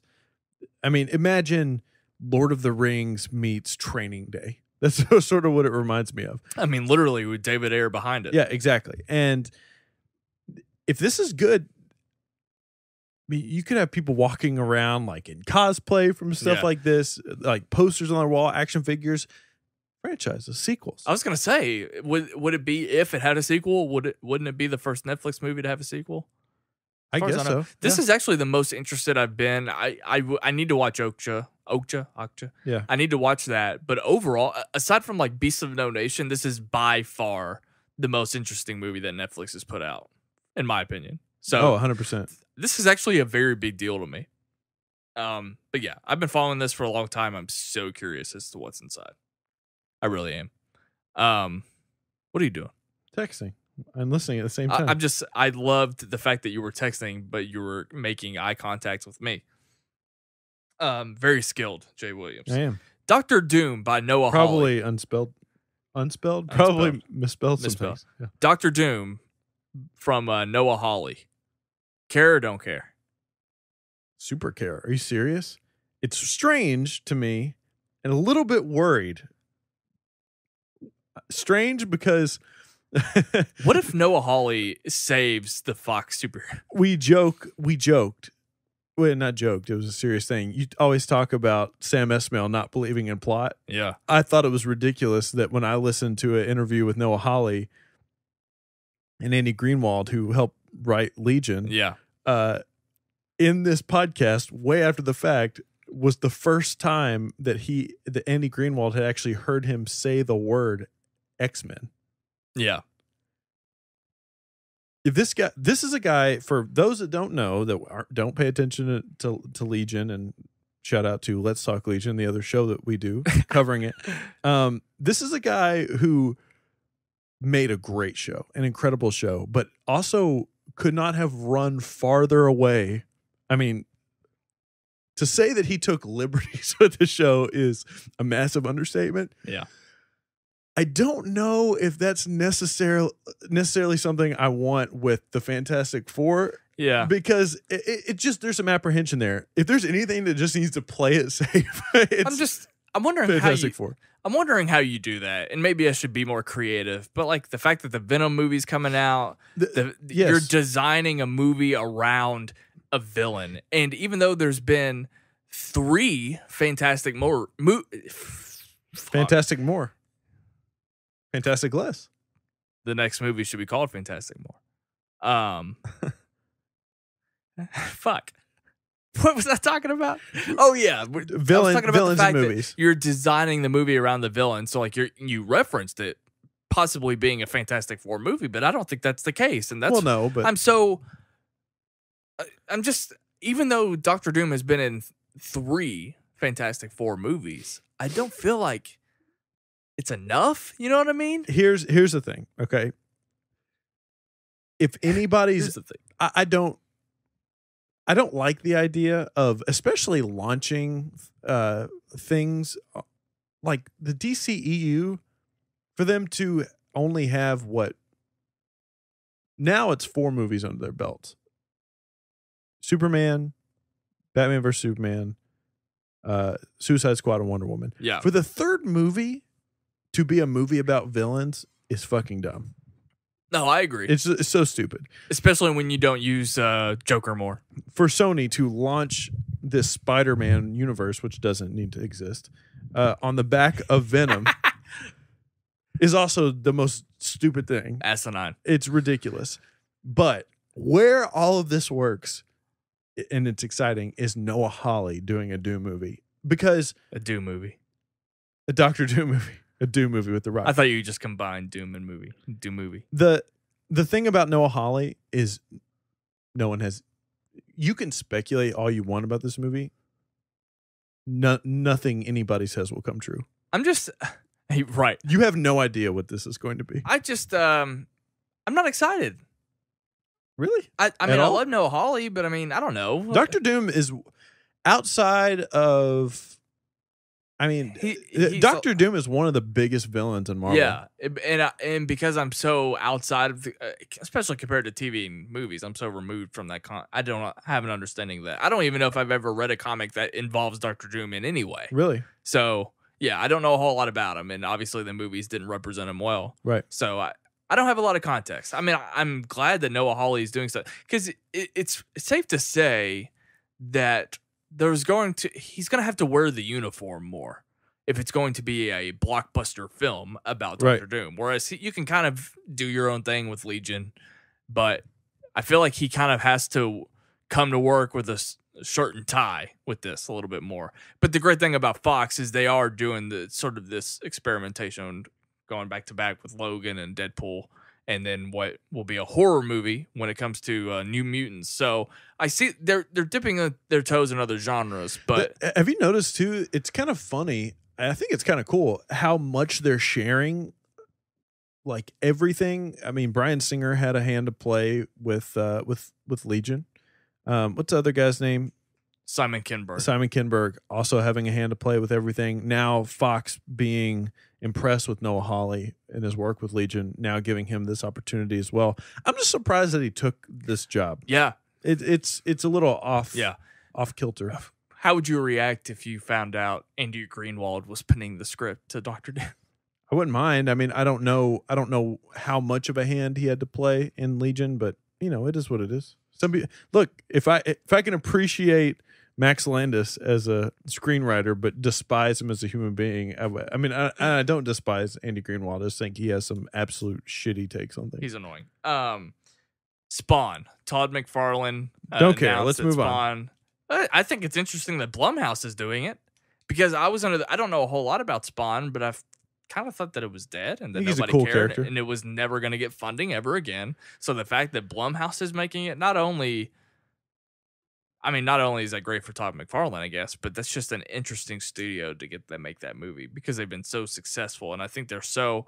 I mean, we might get a great Spawn movie out of this, and I'm someone who probably needs a better introduction to this character. But I was just joking with that. I mean, I don't have a ton of knowledge on the character either. All I know is that I used to think he was so cool, like he's cool looking. Yeah, I mean, looks like Bane. The creatures in general in anything Todd McFarlane does just look so awesome. I'm glad that they'd already did a Spawn movie. I never saw it, but even back then I thought it still looked kind of cool. Yeah. But the fact that they're doing it in this modern era, I mean, Spawn is, especially for things outside of Marvel and DC, I believe he's an Image character. The fact that he hasn't really been represented in this new modern era and modern age, it's pretty exciting. I think it's kind of cool. Yeah. This is something that you are definitely more excited about than I am. At least I'm under that impression. I didn't see it. This is the only thing on the list that we've talked about that I didn't watch before the show. So I'll just let you talk about it. Ninjago. I saw the very first trailer, thought it was going to be stupid, something I was just going to be able to skip right over. But I actually thought I didn't watch this new trailer, but I thought the first trailer was hilarious. I thought it was really, really funny and smart, as the other two Lego movies have been. The other two Lego movies have been a major, major hit, both commercially and critically. And I think that's cool. This is a movie that seems like it might be the first one that's more of a risk because, and they have the ability to add in all of these cameos and stuff like that, Easter eggs buried within the movie, of course, but it's sort of standing on its own. It's not, well, I guess Lego movie sort of had that too, but it doesn't have Batman in its name. So that's the only thing that I think is sort of maybe holding it back, but I hope for the best for it. Yeah, I don't know if that's really the case. I mean, I think we're underestimating the brand of Ninjago because that's not big. What we grew up with. You know what I mean? I know it's big, but I mean, again, the crossover audience appeal, like, right. I don't, Lego Batman was always going to get people out, especially on the heels of the success of Lego Movie. This is also riding the wave that's only gotten bigger. I mean, if Lego Batman would have been a flop, then I would be way, way more worried about this than I am. Definitely. I'll see it. Oh, yeah? You going to see it? We didn't get Blade Runner, did we? Publicly. Right? Not that I know of. I mean, I could be wrong, but I don't think we did. I paid pretty close attention. I have a bet going on with whoever that guy was I used to do After Smo with. Okay. We bet that I bet that Kingsman 2 would do better than Blade Runner 2049 at the box office. Do you think I'm going to win that bet, even though I'm actually not really going to go through with it? I thought about this when we were talking about it because somebody tweeted at us about it. Here's the thing about that is I actually think they're going to be super, super, super close. I do not. I do 100%. I don't think either of them are going to break 100 million. There's no way in hell. No way in hell either of them break 100 million in the box office opening weekend. I bet Blade Runner does like 30 or 40, and I think that Kingsman will do 80. That's what I just said. I don't think either of them are going to break 100. I just want to. But you said that they'd be close. I think both. Here's the thing. Both films going to be around between 60 and 80 million. 100%. Here's the problem with both of these films. Blade Runner has that nostalgia factor that's been going on for so many years. Blade Runner, in my opinion, has more going for it on paper, but Kingsman has more going for it in the fact that it's more recent. But neither of them are recent films.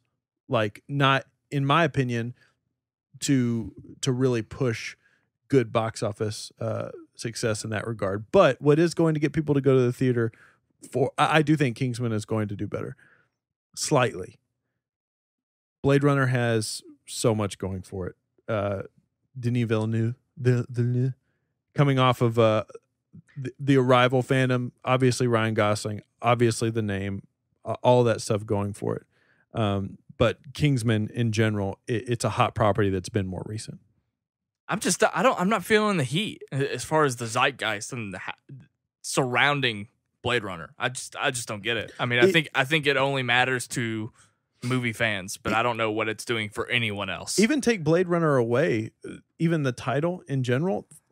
Look at what else this has got. This movie has 3 people attached to it that Ryan Gosling, Oscar darling last year with La La Land. Aw. Denis Villeneuve. People don't know his name, though. Oscar darling with Arrival. I think you'd be surprised. He matters to us, but people aren't. Ridley Scott, I mean, I'm not the biggest fan of his work, but he's one prolific motherfucker. And he has his own fandom and following. Can't forget old Harrison Ford Ridley either. Scott is a lot different than Denis Villeneuve. Think about all those people, big fans of 30 Seconds to Mars, too. Okay, moving on. Let's Ready Player One. Let me talk about this for a second. I didn't know what this was. All I knew. What? Ooh, really? All I knew was that this was a Steven Spielberg movie. I knew that. What do you think my reaction was to this trailer when I watched it, having not known anything about this? I think that you think this is fucking dope. Look. There's a few things that are worrying me about this. Oh my God. Steven Spielberg hasn't had the best track record lately. Is that fair to say? No. Why? I didn't like the BFG. Okay. But that was more of just, I don't know, that's a personal thing. Okay, that's a lately thing. Also, there are parts the BFG wasn't panned, is my point. When this started, this trailer started, I got a little bit of an AI feel. Like I was like, okay, we're doing AI again. And then that went away, obviously. I was going to say, that's not. I also don't know how there's a lot of stuff going on. So, you know, this is a very popular book? Yes, I do. It came out 2011. Okay. So, I think that Steven Spielberg attacking this is great for me. Great. Because not only does he get to have that sandbox of kind of playing with things of the past, it has great nostalgic factors to it as well, but it's such a unique looking landscape. As far as calling it the stack, is what they call the community with the trailers on top of each other. Yes. That's so interesting to me. And the idea of, I want to see a great movie about virtual reality and gaming in the future. Like, cause I don't think we've gotten it yet. There was that Gerard Butler movie called Gamer or whatever. There's been a couple of things like it, but it just has fun written all over. It just has entertainment gold written all over. I think Ty Sheridan has really come into his own as an actor. He was very impressive to me just by the trailer. And it's just, I think it's going to be a real treat to see someone like Spielberg get a movie like this, because I think it makes a whole lot of sense. I'm glad he's getting to do it now. And because, you know, he's my favorite filmmaker, or at least I think he's the best filmmaker, I think it checks all boxes on all fronts. There's not a single thing I'm worried about. I just wanted to get here. Yeah, when I hit play on the trailer and saw it doing its thing, the first thing that caught me off guard was the Iron Giant. I was thinking to myself, what what is this again? And then I sort of realized, I was like, oh, maybe this is something that I'm going to need to really pay attention to. Saw the Freddy Krueger. Yeah. That was interesting. Yeah. Was looking for more stuff, but the one that I was just kind of like, okay, this is going to be a lot of fun, was the DeLorean. I mean, that's crazy to me. It's crazy to me that we're going to get to see the DeLorean from Back to the Future in a movie again in 2018. When does it come out? 18. 18 is crazy. I'm excited. I think. I'm excited for all the cool stuff, all the cool Easter eggs. Apprehension is how do you balance all this It's sort stuff. of like this weird, like live action blockbuster version of what Lego Movie exactly did. Yeah. It kind of just gets to be a little bit of everything for no reason. Yeah, I'm balancing all of this. I mean, shit, if we thought the Russo brothers had a hard, are going to have a challenge ahead of them with Infinity War, figuring out how all of this works together seems like challenging. I think he's to me. the right man to do it. Oh, I agree. I think it's perfect. 100%. So excited. Are you going to read the book before? Well, no. This made me want to read the book more than anything. I did read like some mild synopsis of it on Wikipedia, and like apparently Blade Runner has a huge part to play in the movie. Ew. Yeah. So there you go. Deal with that. All right. All I've got left are the big daddies. Do you want to talk about Marvel and DC, or DC first? We don't have a lot to go off of with Marvel, so let's just tackle DC. Okay. So the first thing that I want to tackle is this whole Ben Affleck might be filed out by Warner Brothers. Yeah. And I am very passionate about this topic. If you guys listen to my latest movies episode, I go on a rant about this, because I don't know how I can live my life without getting to see a Ben Affleck solo Batman movie. Solar Batman. I don't want to see anything more than that right now. Ben Affleck actually get to be Batman in his own Batman universe, and I am getting chills just talking about that. The fact that might be taken away. And since that news has broken, it's been a couple of days. They addressed it in Hall H at the panel. He was very nondescript, but I feel better about it. So basically his attitude, I feel better about it. I think there's maybe been some kind of discussion that might have existed, but they're kind of over it now. So I think we're in good hands. I probably jumped the gun as far as getting mad and complaining, but like Warner Brothers, I can't help be reactionary every now and then. I think that he's safe for now, but I think them announcing Flashpoint is a bad sign. I know. I think it's a good sign for me. Look, I think Ben Affleck did a great job too. We talked about it off air, and I think a lot of people agree with this. Actually, Christian Harloff had a similar point, saying that them starting this whole thing off with an older Batman really does kind of put them into a corner. That was my point. Yeah, and that's the only thing that I hate about that. Right. But with all that being said, again, DC has the Flash in their back pocket. Flashpoint is a major part of dealing with, if you guys pay attention to the CW universe, shifting around things. If they can do it in a way that's not super crazy confusing, we might be looking at 2 parallel running movie franchises. That might be kind of cool. Like a Batman and a Batman Beyond? Is that what you mean? No, just like a Batman Year One, and then everything going on with Justice League as well. Because there's really no point in starting this Justice League franchise, especially if it's successful. If it's successful, people love it, and it is financially successful, which I'm sure it will be, then there's really no point in them diverting this plan that they're already on track with, the announcement of the new slate. But there's also no reason for them not to continue on with what they're doing to a certain extent. Yeah. If you can do it, if you can pull it off, why not? Why not do that? Wait. You don't have to do anything. You confuse me now. So where are you going with this? I want everybody to be happy. I want you to be happy, but I also want me to be happy. I want there to be good movies. I want there to be Justice League movies with Ben Affleck in them. Like, I want to do 5 Justice League movies. Great. 5 movies in this Justice League universe with an older Batman. I have to see it. It needs to mean that we get him solo too. I have to see a Batman movie with Ben Affleck. I'm dying to see it. I mean, I think I think it was the same video with John Schnepp and Christian talking about this. Like maybe he is in the Batman, and there's some flashbacks to be made, or he's kind of like in Wonder Woman. He's reflecting on something, and we get what's his name to play Zac Efron to play no Batman. That I do not. We get The want. Rock to play Batman. I need to see him in action, fighting stuff.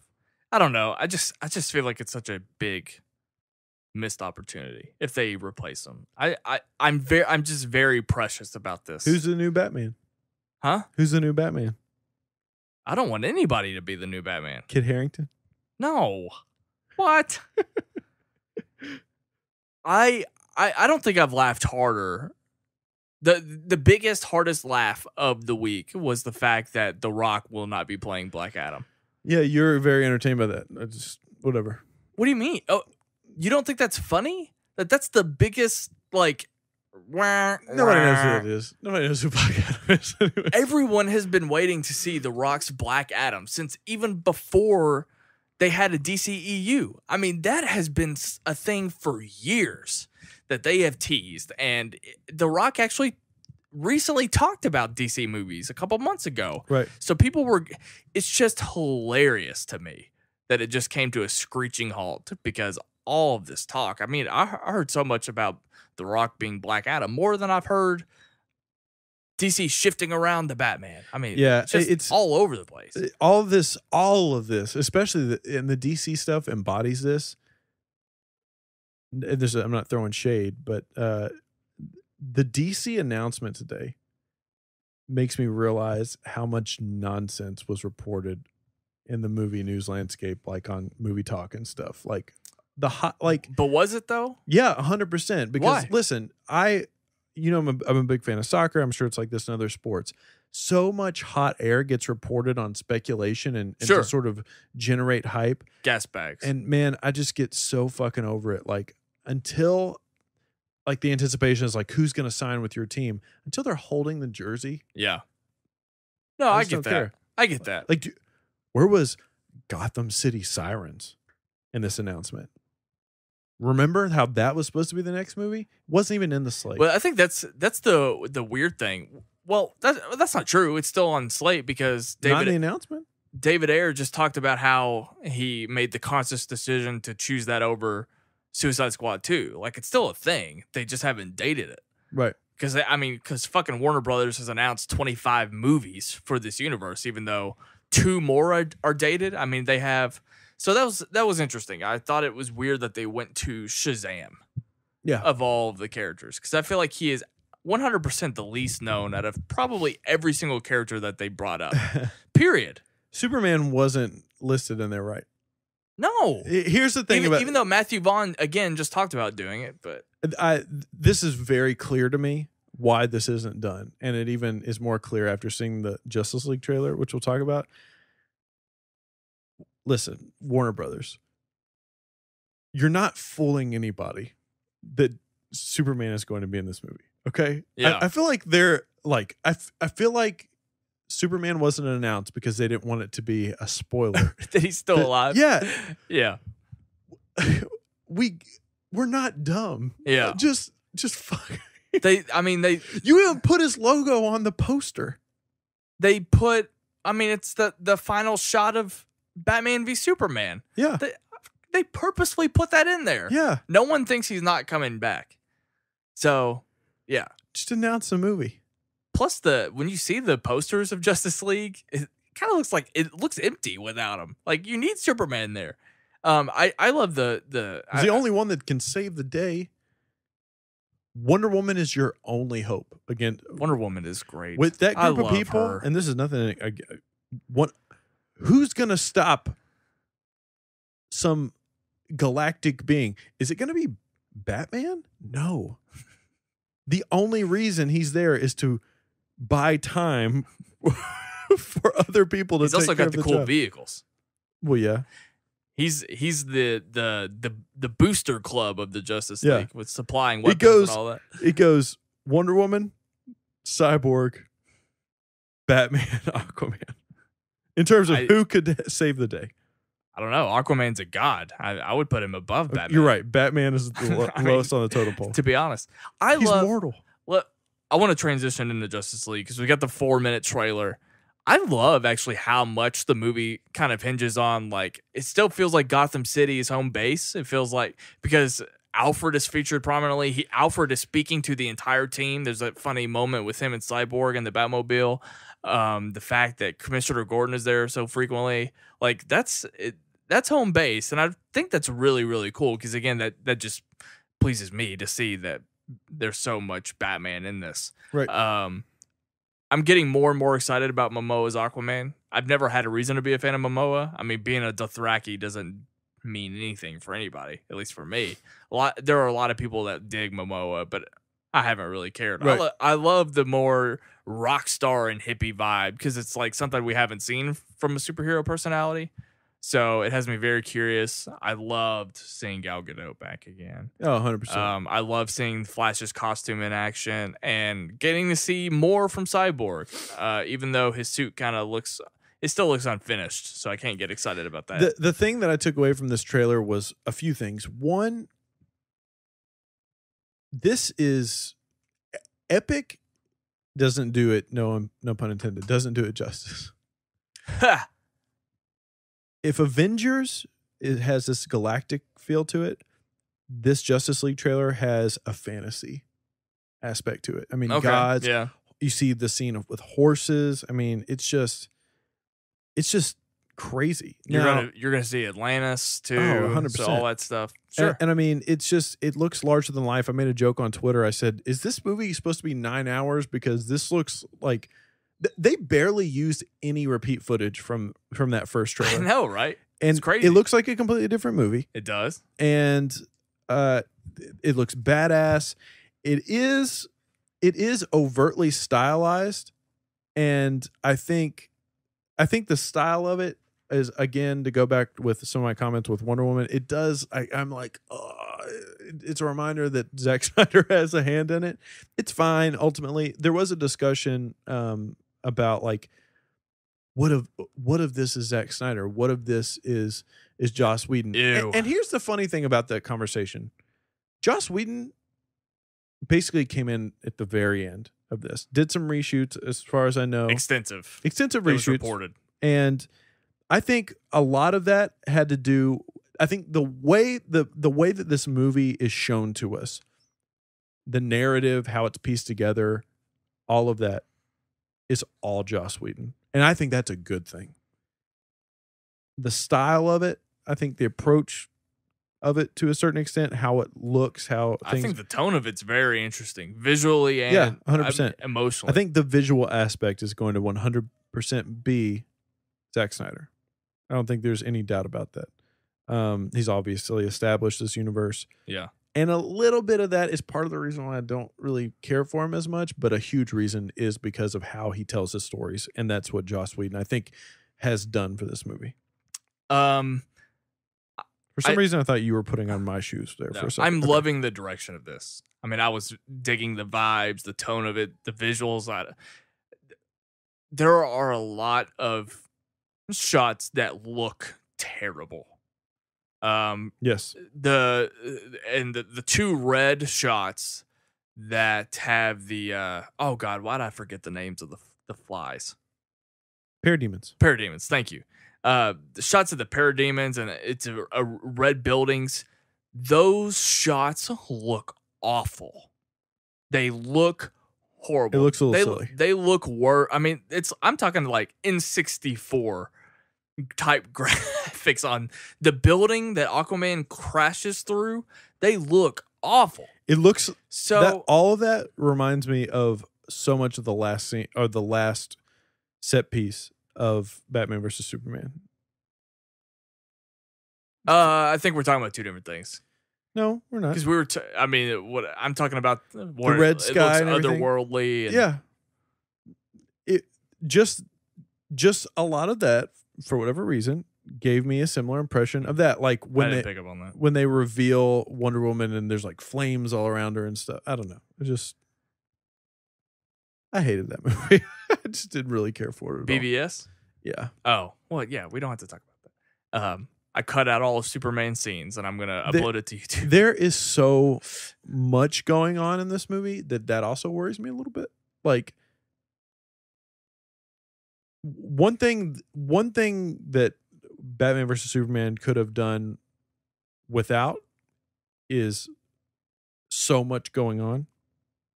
And I think this movie has a lot going on. I think it does too. I think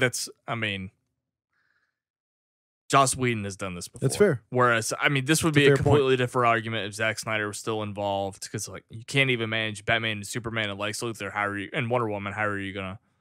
But it's different, right? It's different. Thankfully, I think this is a very different type of conversation. I think we're gonna get a very different type of movie. But we'll see. I think that they had the legs from Wonder Woman. They knew that they had a reason to feel good going into this. So yeah, You kind of spoke on the point that like we just need one right to right all their wrongs. Well, it has to be said, it is so funny how this whole conversation has changed. Yeah, because and it's fine, and you have to take note, I think, of all the shit that's going on with the studio stuff and all of that behind the scenes. The unfortunate stuff with Zack Snyder, you have to take all that into consideration. But all it took was Wonder Woman to be great for people to complete. I mean, it probably wouldn't have even been a competition of arguing who had the better Comic-Con if Wonder Woman wasn't good. Yeah. I mean, people would have been so down on DC. But we're not. We're stoked for DC now. Yeah. Definitely. Let's get into Marvel. Let's do it. Let's wrap it up. So we know that Michelle... We saw nothing except for Thor. Yeah, that's true. We know that Michelle Pfeiffer is going to be the original Wasp, which is pretty cool. People are already talking about how Michael Keaton and Michelle Pfeiffer are in the MCU now. But I think the overall thought here is that I'm just getting more excited for Ant-Man and the Wasp. Absolutely. Because most underrated Marvel movie. Well, Ant-Man's a movie that I thought followed the formula too much. Doctor Strange is guilty of it. Ant-Man showed me how tired I am of that type of origin story that Marvel has done a few times now. And Ant-Man is one of those cases where now that we've busted open the doors and now we're able to get more in this world, that gives me a reason to be very excited, even though the first one was fine and good, and I enjoyed it. But, I think there's a ton of opportunity there. And I love the idea, thinking about casting, now we have the original Wasp with Michael Douglas's original Ant-Man. And that was such a cool part of the original Ant-Man, was seeing those flashbacks to the Cold War. Absolutely. I just thought that was such a fun thing. So I'm hoping that we get more flashbacks like that. It's so cool. Feels like it's been forever since Ant-Man came out. It's strange that it's going to take as long as it has, but I said it about Spider-Man. The best Ant-Man sequel trailer was Civil War, and it got me hyped for sure. Definitely. What was the other thing I was going to mention? I don't know. Black Panther. What did we get for Black Panther? We got nothing. They showed a new trailer. We talked about at the top. Not publicly, yeah. Featured Kendrick Lamar. Right. And it's about it. I think people are very, very excited about this movie. So I feel like I love Brie Larson so much. I love Brie Larson. I think she's a national treasure. I think that you are definitely more excited about Captain Marvel than I am. 100%. Because you know more about her. No, I don't. You know more about her than I do. Here's why I'm so excited about Captain Marvel. Because Marvel needs this character. Captain Marvel is essentially... A female superhero? No. Captain Marvel is essentially and Kevin Marks can correct me if I'm wrong, is essentially the Superman of the Marvel universe. She can fly around. Supergirl, Jay. She can fly around. She's very powerful. She's also very intergalactic. And she also wears the same colors. Yes. And there's some yellow. Well, there's yellow on his suit too. But nonetheless, I just think that when we're in this era of transitioning into, closing one chapter with all of these characters that we've been around with, I wouldn't be surprised if this is the next Iron Man, in the sense where, like, yes, Captain America and Iron Man together are sort of the big two, but I think Iron Man has sort of been not necessarily the linchpin, but when you think about Marvel movies, I feel like he's got top billing. And Spider-Man can be that person, but because of the whole Sony thing, we don't know how much he's going to be involved. Captain Marvel, and not to mention they've been pushing her on the comic side as well. I'm buying so much stock in Captain Marvel. I would love to. I know we're getting ahead of ourselves, but the idea of like being like 6 years down the road and having a Captain Marvel trilogy, that's exciting. That's really exciting. But again, I love Brie Larson, so absolutely love her. What do you know about the Skrulls? The Skrulls or the Skrulls? Skrulls. I know that they are a prominent character in the Marvel universe. They're also, or just Marvel in general. I also know they're a prominent character in the Fantastic Four universe, and that Marvel had to borrow them from Fox. Yeah, to cut a deal. I actually didn't even really think about the potential there. I was just actually more distracted by the fact that Marvel and Fox continue to have some level of cooperation, not to the extent that we'd like to, but we already know that they traded Ego the Living Planet with Negasonic Teenage Warhead. So yeah, that intrigued me actually more than just, I mean, that's fine. I think it's important. It's cool. This is just now coming up now, but I think we need to stop for a second and celebrate. This is the first time where all studios that have comic book properties are sitting on like an era of positivity. Marvel, DC, Sony, because of their relationship with Marvel and Spider-Man, and Fox. Fox off doing their own thing. They're kind of fun. Yeah, if you want to use whatever, that's fine. That's all. It's nice for everybody to be working together when everything is going well. Even going back to the fact that they kind of share Quicksilver in a way, at least the name of the character, and that's and he killed him off. Right. Super quick. He might be coming back apparently. Oh really? You can just do that now? Just making up rules? There was an Easter egg somewhere about him coming back potentially for Infinity War. Which, doesn't need to happen because Quicksilver was nothing in that movie. That's right. I know that. I mean, it doesn't do anything. Oh, you mean Kick-Ass? I don't need to have Academy Award winner. What's his name? Aaron Taylor Johnson? Yeah. Or was he a Golden Globe winner? I don't know. You mean for Nocturnal Animals last year? I don't remember what it was. Probably not Oscar. I think it was Golden Globe. Thor Ragnarok. Can't wait. Super excited. Take my money now, please. It's such a weird. I love it because I Thor: The Dark World was my least favorite Marvel movie. Period. I love how they kind of injected new life into this. It's never seen any Thor movie. It's a lot funnier. I mean, the first one had funny moments, and the first one was light enough for sure. We know what established the tone of this movie were those web shorts they added. Yeah. In between Civil War and this. With him in the office with that guy. Yeah. Definitely. I love that. I love the fact that they kind of took they're kind of taking like what Iron Man 3 did for that trilogy, whereas it became a more how do I explain it? Whimsical? Like Iron Man 3 is guilty. People have said that it's more of a Shane Black movie than a Marvel movie. So it had more of an identity to it, and that scene opens very differently than the other two movies because there's like voiceover narration from Tony Stark talking to the audience, and they took this exact same approach with Thor. He's narrating to the audience in this trailer, which is very unique for a Marvel movie in general. So I find it interesting that they're kind of following that path, and the fact that the third one is more its own thing than the previous two films. So I think all around that's really, really cool. My only negative, and I talked to you about this before we hit record, is I hate the distance, and I don't mean like in terms of measurement necessarily, but just the difference between the backdrops and the front characters. I've kind of criticized this type of look in the past. I think I first noticed it during the X-Men Apocalypse trailers. It looks. They seem separate.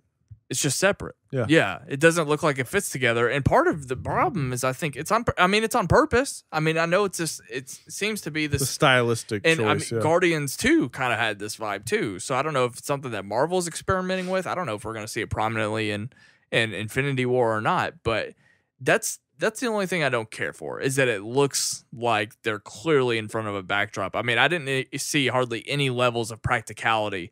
There's that shot where Thor is talking to Banner and they're behind a glass and you can tell that that's real, but everything else, it's almost like too prequels-y in a way. Are you talking about Star Wars? 10 years later. Yeah. So the reason why I'm so on board with this, we talked about it before, but the bar that I set for these superhero movies and comic book movies in general is, first of all, I just want to have a great time.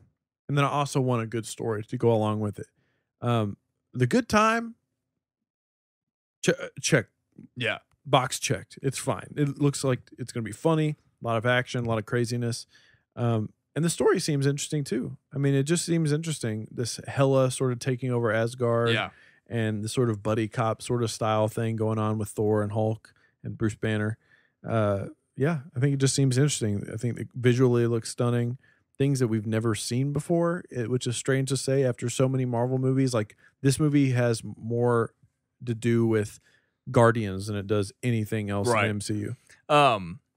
There was a whole lot of criticism a few months ago about the fact that Thor was going to have a crew cut. Stupid. People were asking, "What's going on?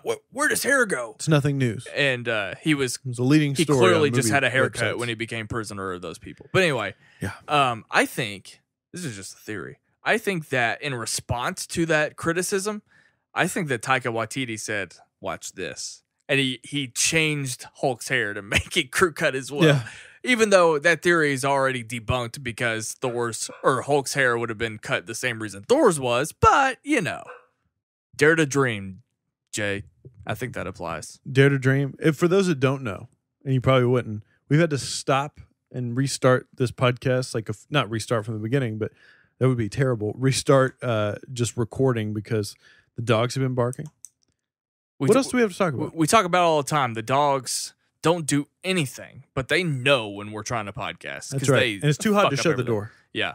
So that's pretty much it. I mean, I guess to kind of finalize my point there, like the way that if you had a camera on me in front of this wall and then you had like a projector behind me. What is this, 2020? If you had a projector behind me that was like illustrating me running through the woods and I was doing it like in front of that's the kind of distance I feel when I watch this imagery. So I'll get over it in the movie, I know, but it's just one thing that I don't particularly care for. Everything else looks great. That's pretty much all we got. I mean, we're obviously disappointed we didn't get to see any of the Infinity War footage. I think it was a good Comic-Con. I mean, like I said, this was sort of my first time following it this closely. I mean, is this to be expected, or was there more than normal with this? Well, I don't always know how much I'm going to get to see. Like I said, I mean, there was a ton it's not all the time you're getting an Avengers and a Justice League movie. I know. Dropping stuff like this. Right. Yeah. So I feel like this was the most personal the Comic-Con's ever been for me. Like, I was virtually excited. I'm virtually going to see everything that we've discussed. You're more invested. Yeah, definitely.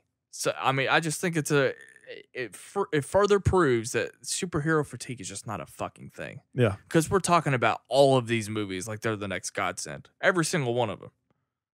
Except, what was that movie I hated on? Jaye Williams. Thank you so much for joining me. As always, what do you want to say to the good people before we head out of here? It's late. It's 2:00 in the morning right now when we're recording this. If you don't know where to find us, then you probably don't need to be using the internet. But you gonna tell them to go to heck? We're gonna help you out. There's a description box below. You can find us at all of those places. But definitely join the Facebook group and subscribe to us on YouTube and buy our shirt, sightsoundpod.com. And as far as I can tell, I don't think there's any need for a movies episode unless some movie studio decides that they're going to drop huge movie news that they didn't deem worthy to drop during Comic-Con. I don't want to contribute to the fatigue. I'm going to release my first episode of our movie bucket list featuring Mark Ellis. Mark Ellis recorded with me. He gave me his top 12, I believe they ended up being, movies that you must see as a film fan, and I need to close out this podcast because the dogs are going to go nuts. That's it. Find us on the website. We see you guys later.